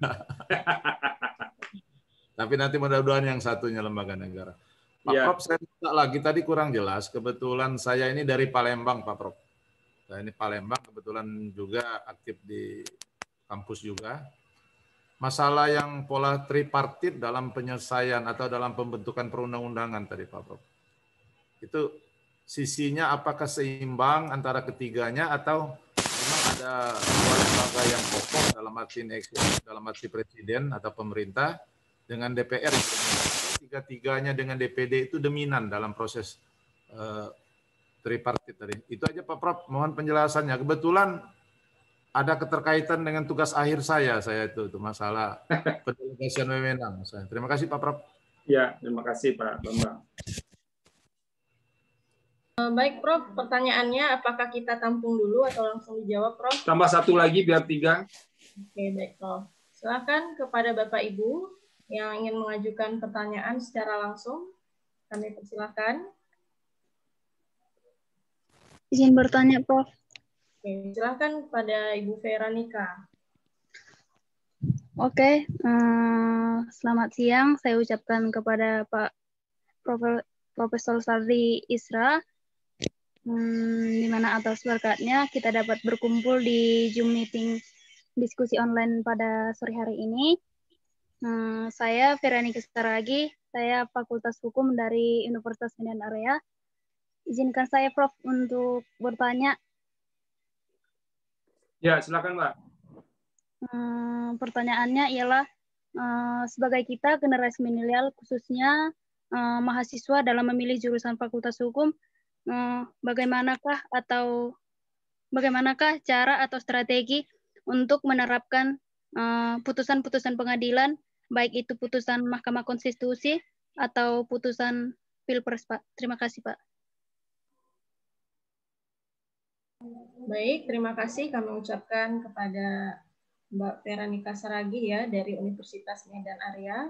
Baiklah, langsung saja untuk diskusi kita ini akan langsung dibahas dan diulas oleh Bapak Prof. Saldi Isra. Silakan Prof. Terima kasih Bu Moza. Pak Ali Sofyan Rambe ini saya jadi ingat dengan Pak Rambe Kamarul Zaman. Di buku ini sebetulnya di halaman 367 368 itu bisa dilihat putusan-putusan apa saja yang digunakan sebagai rujukan utama dalam menjelaskan lembaga negara. Ada 20 putusan Mahkamah Konstitusi di sini Pak Ali Sofyan yang dirujuk. Di antaranya yang dirujuk itu adalah putusan Mahkamah Konstitusi nomor 04 tahun 2003. Ini awal-awal Mahkamah Konstitusi. Ada putusan Mahkamah Konstitusi nomor 62 tahun 2004. Jadi ini disusun berurutan mulai dari awal sampai terakhir itu putusan Mahkamah Konstitusi 85 2018 bertanggal 24 Januari 2019. Putusan-putusan ini sebetulnya kalau dibaca putusan-putusan Mahkamah Konstitusi itu Pak Ali Sofyan, kita sebetulnya bisa sebahagian putusan itu seperti membaca banyak literatur di putusan itu. Jadi kalau Pak Ali Sofyan misalnya membaca putusan Mahkamah Konstitusi misalnya soal hukuman mati dulu yang pernah jadi kontroversial, itu banyak sekali rujukan-rujukan penting dalam buku itu untuk menjelaskan pro kontra soal hukuman mati. Jadi dengan membaca satu putusan, sebetulnya kita sudah membaca sari beberapa buku yang terkait dengan topik itu. Itu satu contoh. Misalnya, kalau Pak Ali Sofyan baca putusan Mahkamah Konstitusi nomor 55 tahun 2020 tentang desain pemilu serentak yang diputus oleh Mahkamah Konstitusi setelah pemilu presiden tahun 2019, itu Pak Ali Sofyan bisa baca di situ, menyarikan banyak rujukan buku-buku yang digunakan untuk menjelaskan itu, praktek di negara lain, serta sari dari perdebatan ketika Undang-Undang Dasar 1945 diubah, terutama terkait dengan bagaimana menjelaskan soal pemilihan umum legislatif dengan pemilihan umum presiden dan wakil presiden. Nah, mengapa saya tadi mendorong kita membaca putusan Mahkamah Konstitusi, Mahkamah Agung, terutama yang terkait dengan judicial review? Karena di situ putusannya bukan kasus konkret. Itu putusan yang berisi bagaimana Mahkamah Konstitusi atau Mahkamah Agung menilai norma, menilai pasal, bagaimana menafsirkan pasal. Dan itu akan banyak sekali rujukan yang digunakan untuk menjelaskan satu pasal itu. Nah, artinya apa? Dengan membaca putusan Mahkamah Konstitusi, itu nanti akan ada sari-sari dari banyak buku yang digunakan oleh para hakim ketika menyusun putusan itu. Jadi Pak Ali Sofyan di buku ini sebetulnya kalau putusan mana yang digunakan bisa dilihat tadi di halaman 367, 368 itu putusan-putusan apa saja yang digunakan. Tapi kalau di mana dia diletakkan dalam buku ini? Nah, Pak Ali Sofyan kalau sempat mencari buku ini atau pesan nanti ke Pak Fuad, itu selalu saya bikinkan box. Jadi ada kotak yang agak sedikit digelapkan, itu sari dari putusan itu terkait dengan isu yang sedang ditulis di dalam buku ini. Saya contohkan salah satu kepada Pak Ali Sofyan. Misalnya di pasal 244 itu di dalam bab tentang BPK, itu saya menjelaskan soal apa itu keuangan negara yang berkait dengan kewenangan BPK. Nah, lalu saya rujuk, ini pengertian keuangan negara menurut putusan Mahkamah Konstitusi. Ini satu halaman, ini di bold, di dalam box, itu putusan Mahkamah Konstitusi yang menjelaskan soal apa yang dimaksud dengan keuangan negara. Jadi, kita bisa baca di sini apa itu pengertian keuangan negara menurut Mahkamah Konstitusi. Kita bisa perbandingkan dengan rumusan keuangan negara yang ada dalam undang-undang dan rumusan atau pengertian keuangan negara menurut para ahli. Jadi dengan 3 sudut melihat itu, kita menjadi punya cara pandang yang jauh lebih komprehensif kalau melihat tentang sesuatu yang terkait dengan lembaga negara. Jadi itu Pak Ali Sofyan, mudah-mudahan nanti Pak Ali Sofyan bisa dapat mendapatkan buku ini baik dengan cara bagaimana dari Raja Wali nantinya. Itu tergantung Pak Ali Sofyan mendiskusikannya dengan Pak Fuad, Kepala Perwakilan Raja Wali di Pekanbaru. Pak Bambang, beliau ada tugas akhir, jangan-jangan lagi menulis disertasi ini. Kalau menulis disertasi, saya senang sekali, Pak. Saya memang agak Pak Bambang, kalau Pak Bambang ada waktu datang ke MK, boleh datang ke tempat saya, nanti minta nomor telepon saya ke Pak Fuad. Kita bisa diskusi agak lebih intens soal ini. Tapi secara umum begini, Pak Bambang. Konsep tripartit yang meletakkan tadi DPR sebagai institusi, DPD sebagai institusi, kemudian Presiden sebagai satu institusi juga, itu memang agak diberikan catatan khusus kalau menyangkut tripartit, Pak Bambang. Apa catatan khususnya? Bahwa DPD itu bisa terlibat semua pembahasan, tapi tidak boleh masuk ke wilayah persetujuan. Karena menurut konstitusi kita, persetujuan bersama itu hanya untuk DPR dan Presiden. Persetujuan bersama. Nah, tripartit itu begitu. Dia seimbang untuk membahasnya, seperti apa harus ada DIM, ada ini, dan segala macamnya. Tapi begitu masuk ke wilayah persetujuan bersama, tidak ada tripartit di situ, karena konsepnya menjadi konsep bipartit. Berbeda dengan konsep bipartit, kalau undang-undang yang tidak menyangkut kewenangan DPD, itu pembahasan sampai ke persetujuannya menjadi bipartit. Nah itu, jadi itu poin pentingnya di sini.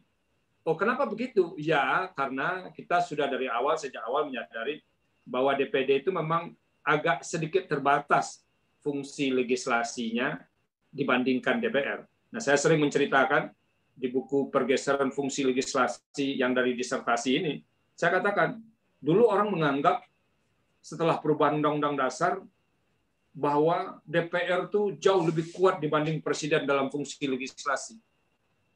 Nah, disertasi saya itu membantah itu, Pak Bambang. Saya mengatakan tidak benar bahwa DPR lebih kuat. Presiden tetap jauh lebih kuat secara teks konstitusi. Kenapa? Karena saya mengatakan di Undang-Undang Dasar 1945 itu ada 5 tahapan fungsi legislasi. Tahap pengajuan, tahap pembahasan, tahap persetujuan, tahap pengesahan, tahap pengundangan.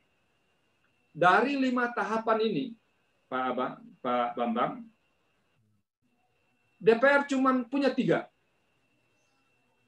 DPR hanya bisa mengajukan, mengusulkan, DPR bisa membahas, DPR bisa menyetujui bersama. DPD punya 2, mengajukan dan membahas bersama. Presiden yang punya 5-5-nya, mulai bisa mengajukan, dia membahas bersama, ia menyetujui bersama, ia mengesahkan sendiri, ia mengundangkan. Lalu, kalau faktanya sudah begini, mengapa juga kita harus mengatakan bahwa DPR menjadi lebih kuat? Kesan yang muncul dalam praktek iya, Pak Bambang. Kenapa kesan itu muncul? Salah satunya, hipotesis saya. Kenapa? Kalau ada pembahasan undang-undang, DPR itu ketika bertemu dengan Presiden, dia punya 10 mic. Kenapa? Ada 10 fraksi.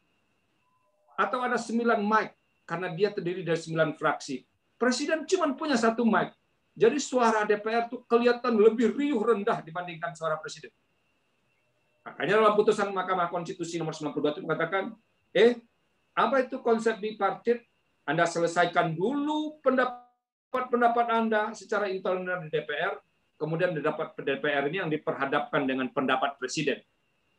Jangan yang terjadi itu adalah pembahasan antara Presiden dengan fraksi, yang terjadi itu haruslah pembahasan antara Presiden dengan DPR sebagai institusi. Coba baca putusan 92. Jadi tripartit memang agak tidak sama dengan bipartit, karena apa? DPD dia hanya bisa mengajukan dan kemudian membahas bersama. Tidak bisa ikut pada titik persetujuan bersama. Mbak Veronica, gini apa namanya soal bagaimana apa namanya memahami soal penerapan putusan-putusan pengadilan. Sebetulnya ada dua, Mbak Veronica. Pertama, kita tentu harus baca dulu. Ini kira-kira apa yang dimaui oleh putusan pengadilan. Misalnya dalam konteks untuk kasus konkret ya, ketika orang ribut soal putusan Mahkamah Agung terkait dengan apa namanya dulu salah satu travel biro haji dan umroh dulu yang gagal memberangkatkan orang. Kenapa? Uang itu harus disita oleh negara, lalu harus dilihat kenapa orang ribut. Nah, problemnya di kita memang sulit mendapatkan putusan-putusan di pengadilan biasa. Nah, itu yang jadi sulit. Sehingga kita mendengar ini, lalu tidak bisa mengecek keputusan itu.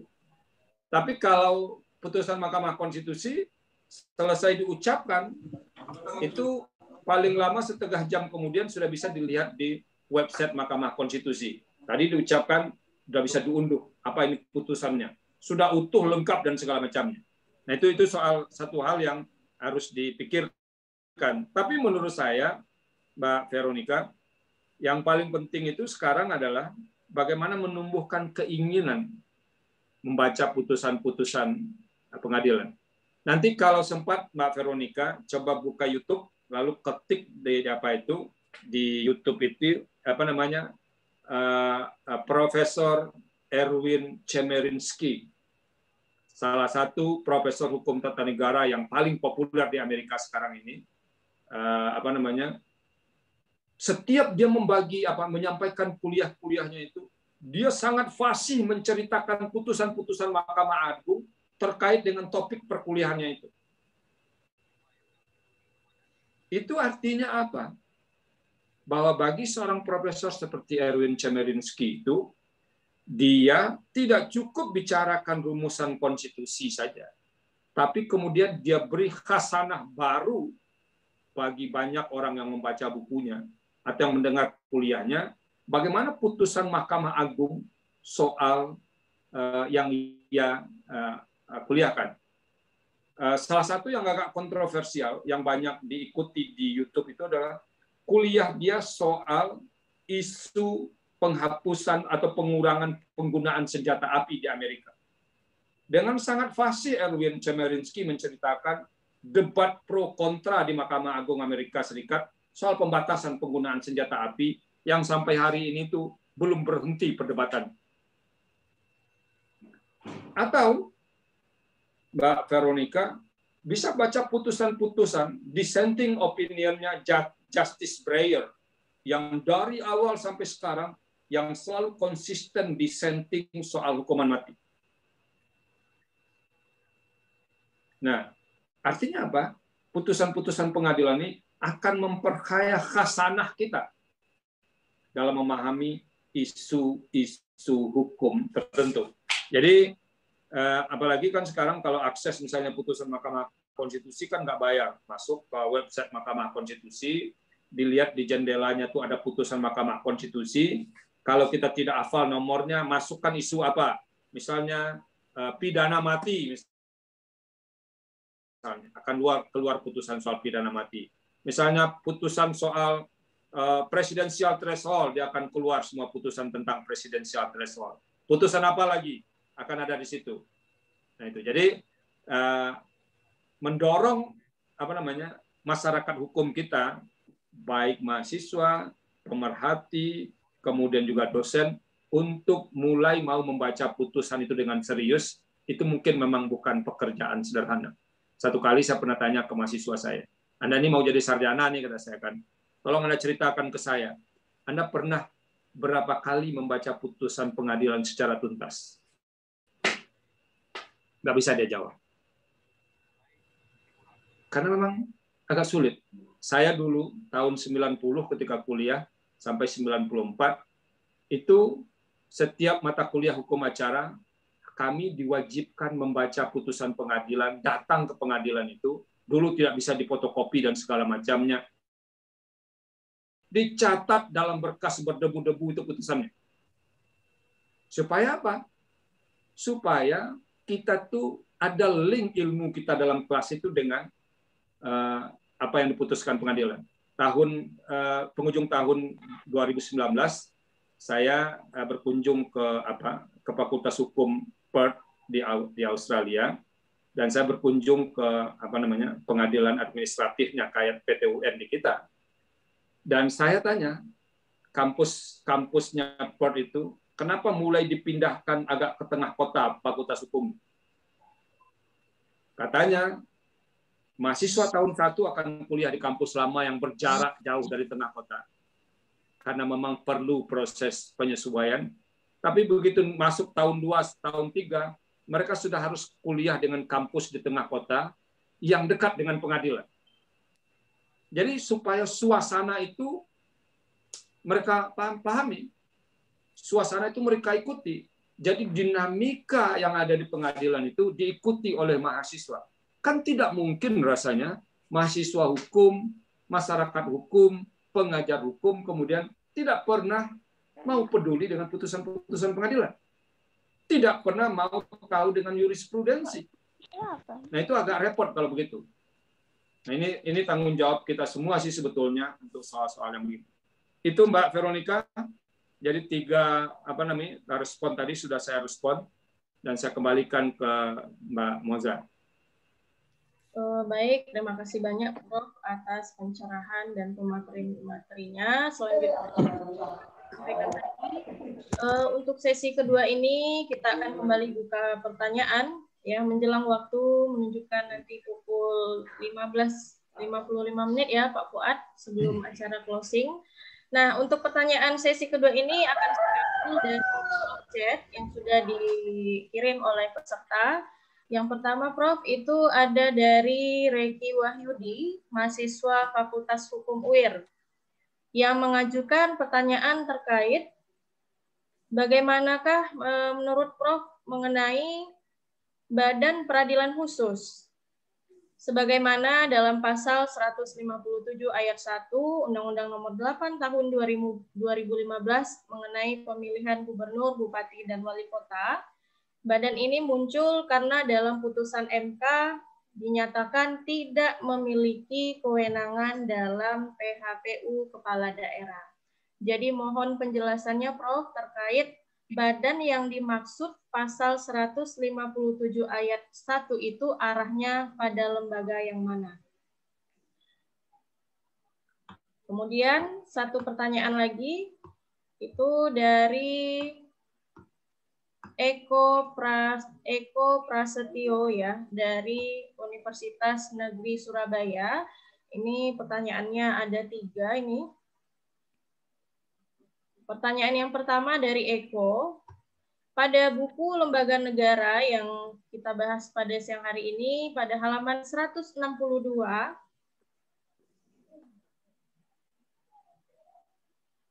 terkait konstitusionalitas 4 pilar yang dinyatakan inkonstitusional oleh MK. Menurut Prof, istilah apakah yang tepat bagi Pancasila jika menurut MK istilah pilar tersebut tidak tepat? Kemudian pertanyaan Eko lagi, yang kedua, terkait 3 syarat kegentingan yang memaksa dalam mengeluarkan Perpu. Yang ingin ditanyakan di sini, apakah relevan jika Perpu secara substansif dipersamakan dengan undang-undang? Karena Perpu dibuat oleh eksekutif, presiden, dan dapat mengatur lembaga lain sebagaimana undang-undang. Bukankah seyogyanya Perpu yang dikeluarkan eksekutif harus dibatasi untuk tidak boleh mengatur lembaga negara lainnya? Kemudian yang terakhir, Prof, masih dari Eko. Apakah ke depannya istilah lembaga negara perlu direkonstruksi terkait dengan adanya lembaga negara keempat atau yang disebut sebagai independent agency seperti KPK, KY, dan sebagainya. Dan secara teoritik, Bruce Ackerman menawarkan gagasan the new separation of power. Sehingga kedepannya separation of power yang disampaikan oleh Montesquieu bisa dilengkapi dengan gagasan lembaga negara keempat tersebut. Demikian Prof, pertanyaan dari audiens. Terima kasih Mbak Regi. Ini Mbak Moza. Ini Regi Wahyudi ya, kalau saya nggak salah, Regi atau Regi Wahyudi. Penting ada Wahyudi di belakangnya. Badan Peradilan Khusus. Ya begini, ini memang ceritanya terjadi jauh sebelum saya menjadi hakim MK. Jadi setelah kasus Pak Akil yang menghebohkan itu, yang itu kan Pak Akil tersangkut kasus dalam penyelesaian sengketa hasil pemilihan kepala daerah, dan itu membuat kayak turbulensi luar biasa di Mahkamah Konstitusi. Nah, hampir semua hakim konstitusi itu menganggap ini terjadi nih karena kita mengerjakan sesuatu yang bukan kewenangan kita. Bukan kewenangan kita mengadili sengketa hasil pemilihan kepala daerah, karena dalam Undang-Undang Dasar itu kan hanya disebut sengketa hasil pemilihan umum.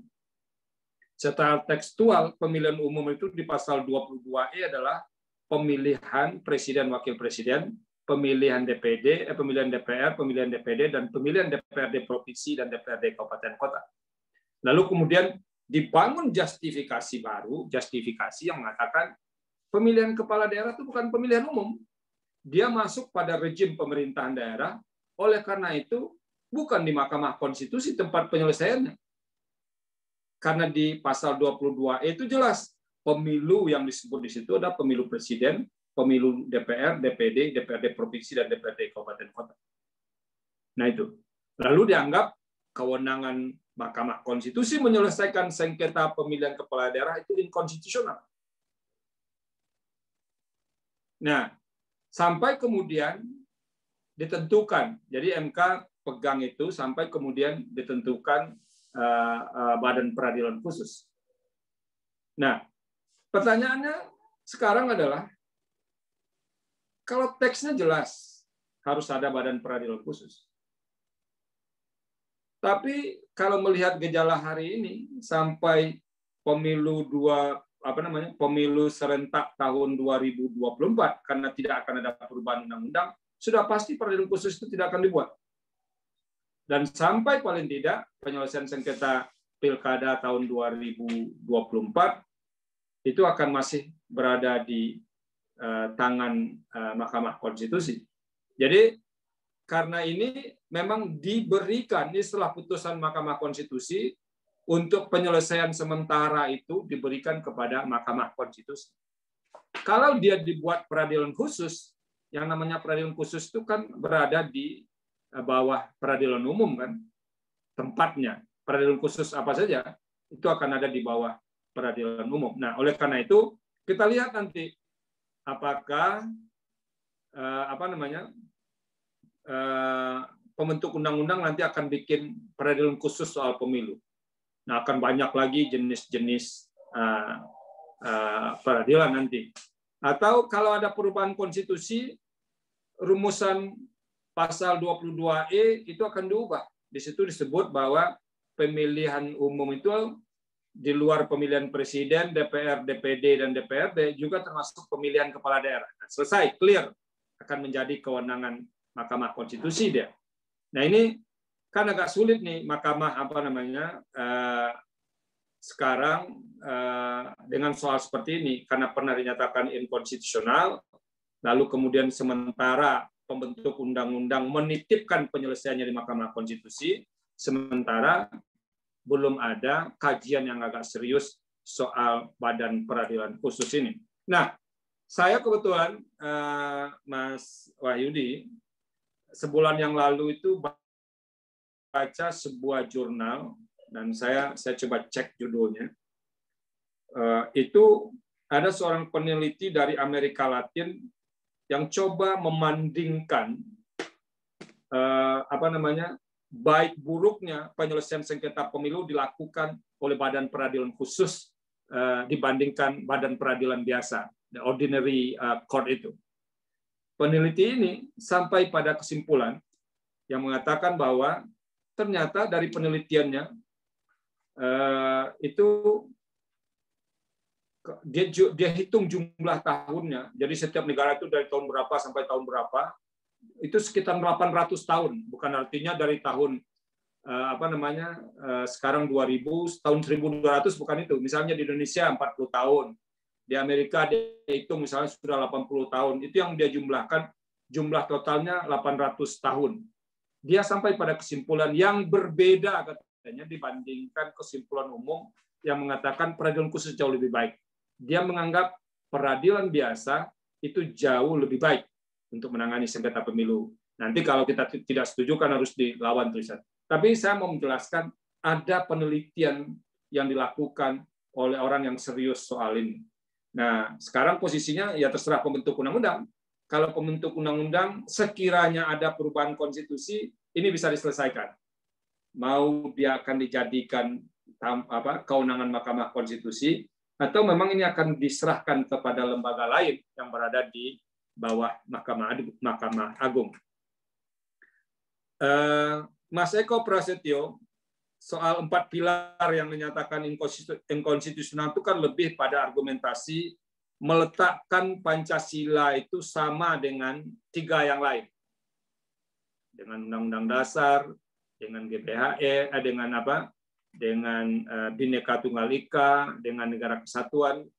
Nah, mungkin namanya itu yang jadi masalah, bukan pada substansinya. Menyamakan itu yang jadi masalah. Oleh karena itu, mungkin bisa diganti misalnya menjadi 4 konsensus bernegara. Jadi 4 pilar itu ganti aja menjadi 4 konsensus nasional soal apa? 4 konsensus bernegara atau apa begitu. Kan cuma ganti nama aja. Tidak melarang MPR untuk melakukan sosialisasi yang berkait dengan ini. Tapi lebih kepada ketidaktepatan penggunaan istilah 4 pilar pada salah satunya, yaitu Pancasila. Karena Pancasila katanya bukan pilar. Pancasila itu kan menjadi fundamen, menjadi dasar. Bagaimana pilar itu diletakkan di atas dasar, tiba-tiba Pancasila dijadikan menjadi pilar. Nah, kan ini soal terminologi. Jadi saya pikir bisa juga dijadikan 4 konsensus bernegara, 4 kesepakatan bernegara, dan segala macamnya. Itu mungkin bisa diganti soal istilah itu. Apakah relevan mempersamakan Perpu dengan undang-undang? Mas Eko, sebetulnya jauh sebelum putusan Mahkamah Konstitusi itu saya sudah pernah menyampaikan bagaimana melihat Perpu dalam konteks pengujian di Mahkamah Konstitusi. Nah, ketika itu saya mengatakan begini, secara proses Perpu tidak sama dengan undang-undang. Kenapa?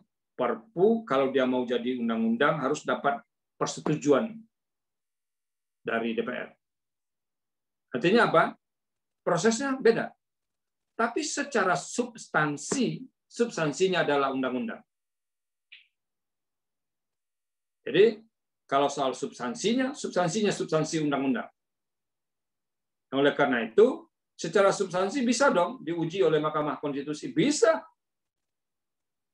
Nah, mungkin ini yang menjadi salah satu pertimbangan Mahkamah Konstitusi. Jangan sampai ada produk hukum yang kemudian dia tidak ada lembaga yang bisa men-challenge. Bahkan kalau kita baca ketetapan MPR tahun 2003 tentang penilaian terhadap produk-produk hukum yang dikeluarkan MPR sejak dari awal sampai tahun 2003 itu kan jelas bahwa tap-tap MPR yang ada yang substansinya masih diperlukan itu harus dijadikan undang-undang. Walaupun kemudian dalam undang-undang pembentukan undang-undang yang baru itu pengganti undang-undang 12 2011, MPR menjadi sejak undang-undang 12 2011 ketetapan MPR ada lagi dalam hierarki peraturan perundang-undangan.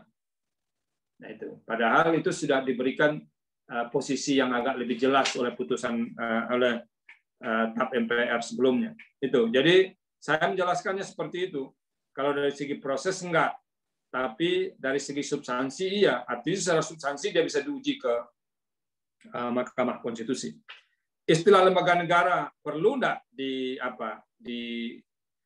begini Mas Eko, sebetulnya kan ada perkembangan hukum, ada perkembangan pemikiran hukum. Kalau perkembangan hukum, ya dia akan sangat tergantung apa yang didefinisikan oleh konstitusi, didefinisikan oleh undang-undang. Tapi kalau pemikiran hukum tata negara soal lembaga negara itu perkembangannya cepat sekali. Perkembangannya cepat sekali. Amerika Serikat yang pertama mengadopsi konsep trias politika itu di amandemen konstitusi pertamanya, sebetulnya dia memasukkan cabang kekuasaan baru, pers sebetulnya. Jadi ada cabang kekuasaan keempat, pers. Jadi amandemen pertama konstitusi Amerika Serikat itu menyangkut masalah posisi pers, dan itu berkembang terus. Tulisan Bruce Ackerman tentang New Separation of Power itu memang menawarkan bahwa 3 cabang kekuasaan ini sudah tidak relevan lagi. Dibutuhkan cabang baru. Bahkan setelah ini ada tulisan baru, setelah Bruce Ackerman itu, The Newest Separation of Power. Jadi katanya ada yang lebih baru lagi, separation of power itu. Nah itu. Tapi biarkan ini secara teori dia berkembang terus. Nah, yang paling penting bagi kita adalah kan tidak semua perkembangan pemikiran hukum diadopsi menjadi hukum. Nah, itu. Tidak semua. Jadi, kekayaan khasanah pemikiran hukum tata negara, soal dinamika, perkembangan definisi ini dan segala macamnya, belum tentu semuanya akan diadopsi menjadi hukum. Nah, artinya apa? Diskursus pemikiran hukum itu jauh lebih berkembang dibandingkan perkembangan hukum itu sendiri. Jadi di tempat kita sebetulnya belum terlalu banyak berkembang soal diskursus ini. Meskipun secara faktual di kita itu kan sekarang tidak trias politika lagi. Cabang kekuasaan independen. Independen dalam pengertian dia tidak termasuk legislatif, tidak termasuk yudikatif, tidak termasuk eksekutif. Dia ada cabang kekuasaan lain yang dalam banyak buku dikatakan muncul cabang kekuasaan lain ini karena kegagalan 3 cabang ini mengadopsi perkembangan-perkembangan yang terjadi dalam kebutuhan penyelenggaraan negara. Muncullah cabang-cabang kekuasaan independen. Kayak KPK, kayak KPU, kayak Ombudsman, kayak Komnas HAM dan segala macamnya itu. Jadi yang agak juga di kita adalah karena setiap ada masalah lalu dijawab dengan membentuk badan. Belum tahu juga itu menjadi jawabannya. Saya dulu pernah menguji sebuah disertasi di Undip. Ada disertasi bagus yang coba memikirkan bagaimana memerger semua komisi negara independen di wilayah hak asasi manusia. Pemikirannya menarik menurut saya, tapi pemikiran itu sampai hari ini tidak pernah atau belum diadopsi menjadi hukum. Pemikiran-pemikiran hukum tata negaranya berkembang begitu rupa, hukumnya tidak bisa mengikuti secepat itu. Itu kira-kira Mbak Moza yang bisa saya jelaskan. Tentu saya tidak bisa menuntaskan semua yang ditanyakan itu. Terima kasih banyak. Satu lagi pertanyaan. Terima kasih banyak pada Prof. Saldi atas pencerahan dan pemaparan materi yang luar biasa sekali. Tentunya sangat bermanfaat bagi kita semua. Sangat antusias mengikuti kuliah ini dari pukul 2 tadi hingga Baiklah, Bapak Ibu peserta audiensi yang saya hormati, karena seperti yang saya sampaikan di awal, untuk sesi pertanyaan itu kita buka hanya 2 sesi saja, karena mengingat waktu yang tersedia, ya kembali lagi karena keterbatasan waktu kita. Maka untuk rangkaian sesi diskusi kita pada sore hari ini, ya kita cukupkan.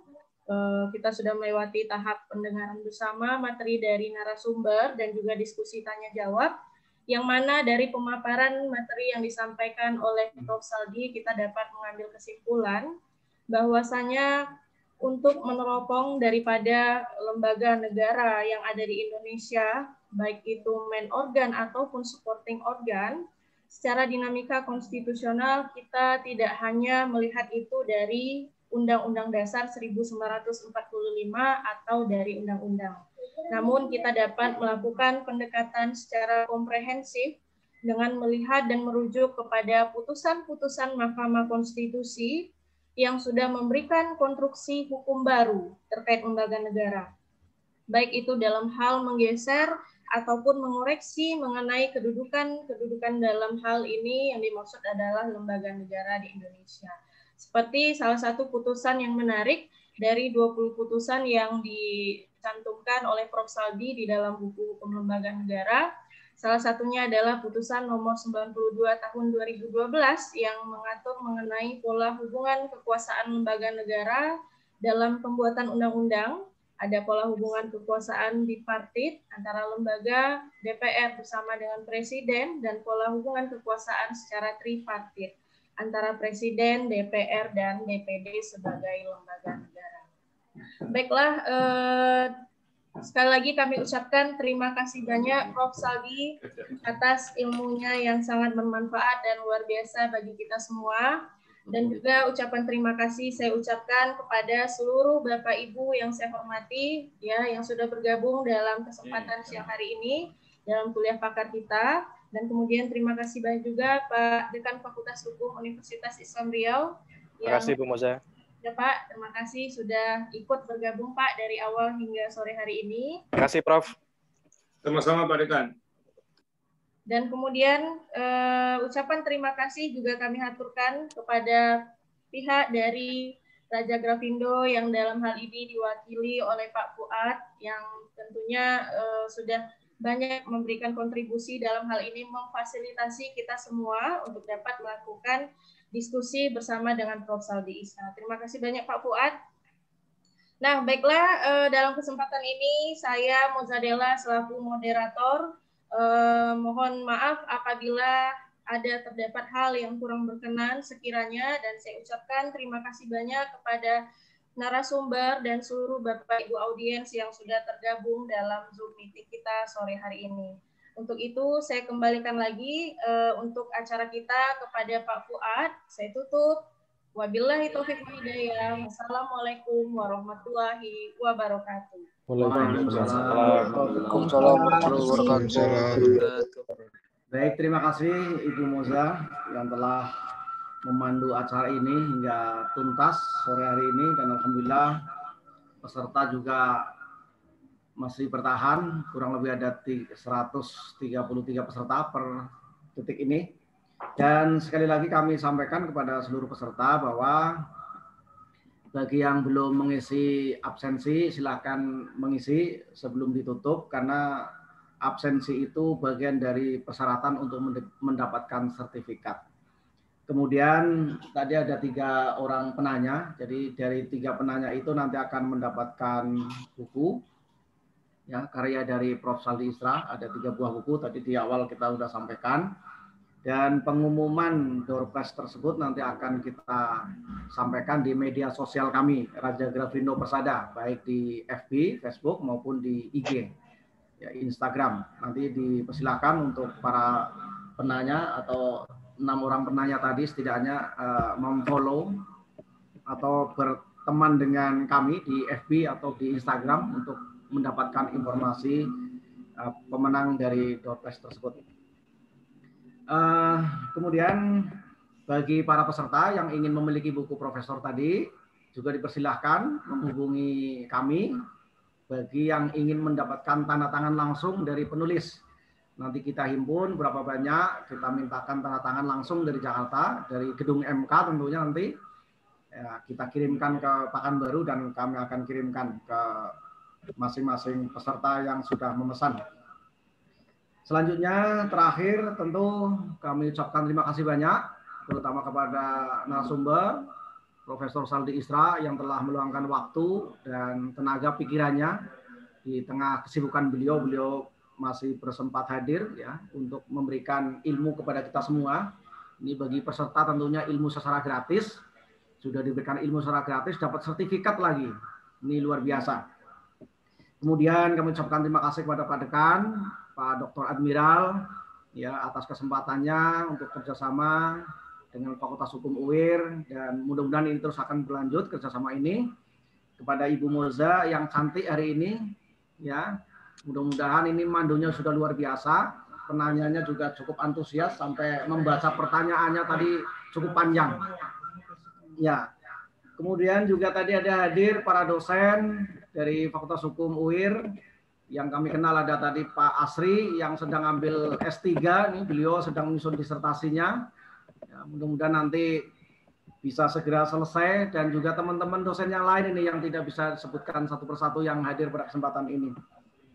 Tentunya kami mohon maaf sebagai panitia apabila ada hal-hal yang kurang berkenan. Dan kami mendoakan ke seluruhnya, mudah-mudahan kita semuanya masih diberikan kesehatan, sehingga kita akan dapat bersilaturahmi di waktu dan lain kesempatan. Mungkin demikian, kami dari panitia mengucapkan terima kasih. Banyak maaf, wabillahi taufiq wal hidayah. Wassalamualaikum warahmatullahi wabarakatuh. Pak Fuad, waalaikumsalam warahmatullahi wabarakatuh. Terima kasih banyak Pak Fuad, Pak Dekan, Bu Moza, semuanya. Terima kasih Prof. Ya, sama-sama. Sampai jumpa lagi Prof. Terima kasih, Prof. Ya, Prof. Terima kasih Pak. Pak Dekan. Terima kasih Bu Moza. Terima kasih Prof. Terima kasih Sama-sama, Pak. sama-sama semua. Thank you Pak. Terima kasih Pak. Terima kasih Bu.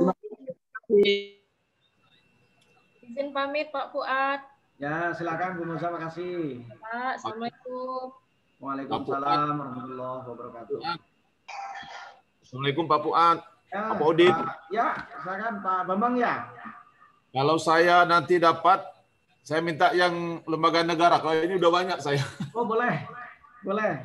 Nanti kita tentukan, dan tim panitia nanti di tim Raja Grafino yang akan menentukan siapa yang Bang Fuad. Kemudian Bapak nanti akan dapat. Bang Fuad. Pak Fuadin, saya itu kemarin baru mau revisi juga. Satu ada kemarin, edisi revisi. Saya ada satu di Grabit itu, apa tuh? Raja Wali itu. Tata Negara. Ya. Yang mau revisi juga, ada cetakan baru lagi itu. Ya, mudah-mudahan nanti bisa diterbitkan di kami nanti segera. Sudah. Bang Fuad. Cetak revisi, Bang Fuad. revisi. Ya, Bang Fuad. Pak Ali. Izin Bang Fuad. Ya, Pak Ali Sofyan ya. Ya, media sosialnya yang mana Bang Fuad? Yang Grafindo. Banyak itu. Raja Grafindo Persada. Yang mana ya? Yang mana? Yang Medan, Di yang FB ada, di IG ada. Yang mana? Yang Pekanbaru atau apa? Perkasa Pekanbaru aja. dan Jakarta sama, silakan. Oh, sama Yang ya. hashtag ya, yang hashtag ya. Ya, nanti akan terkoneksi di Raja Grafindo Jakarta juga boleh. Nanti akan terkoneksi dengan Raja Grafindo Pekanbaru. Oh, Yang terima kasih. hashtag itu ya Pak. Bang Fuad. Yang hashtag Grafindo Persada ya. Raja Grafindo Persada, ya. Yang hashtag bukan. Sebentar. Kalau nggak salah ya, coba aja Pak Bambang. Saya udah itu, udah, tapi Mungkin ini media dari tim promo. Nah, ini mungkin bisa di-follow, silakan kalau bisa di-follow. Di layar mungkin kelihatan. Nanti FB-nya nanti secara otomatis baik FB Raja Grafindo Jakarta dan juga nanti akan diteruskan juga ke Raja Grafindo Pekanbaru.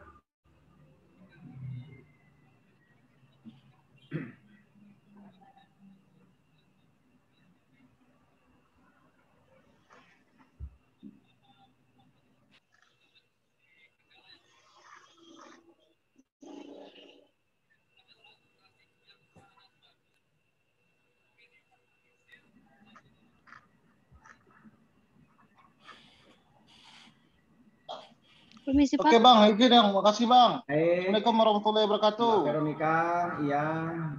Pak Ali, Sofyan. Izin Pak. Izin Pak. Baik, silakan. Ya. Pak Udin, izin. Untuk sertifikat jangan lupa nanti dicek di email dan paling lambat biasanya 3 hari setelah acara, paling lambat. Mudah-mudahan hari kedua sudah bisa kita kirimkan. Baik Pak, izin live Pak. Siap, silakan.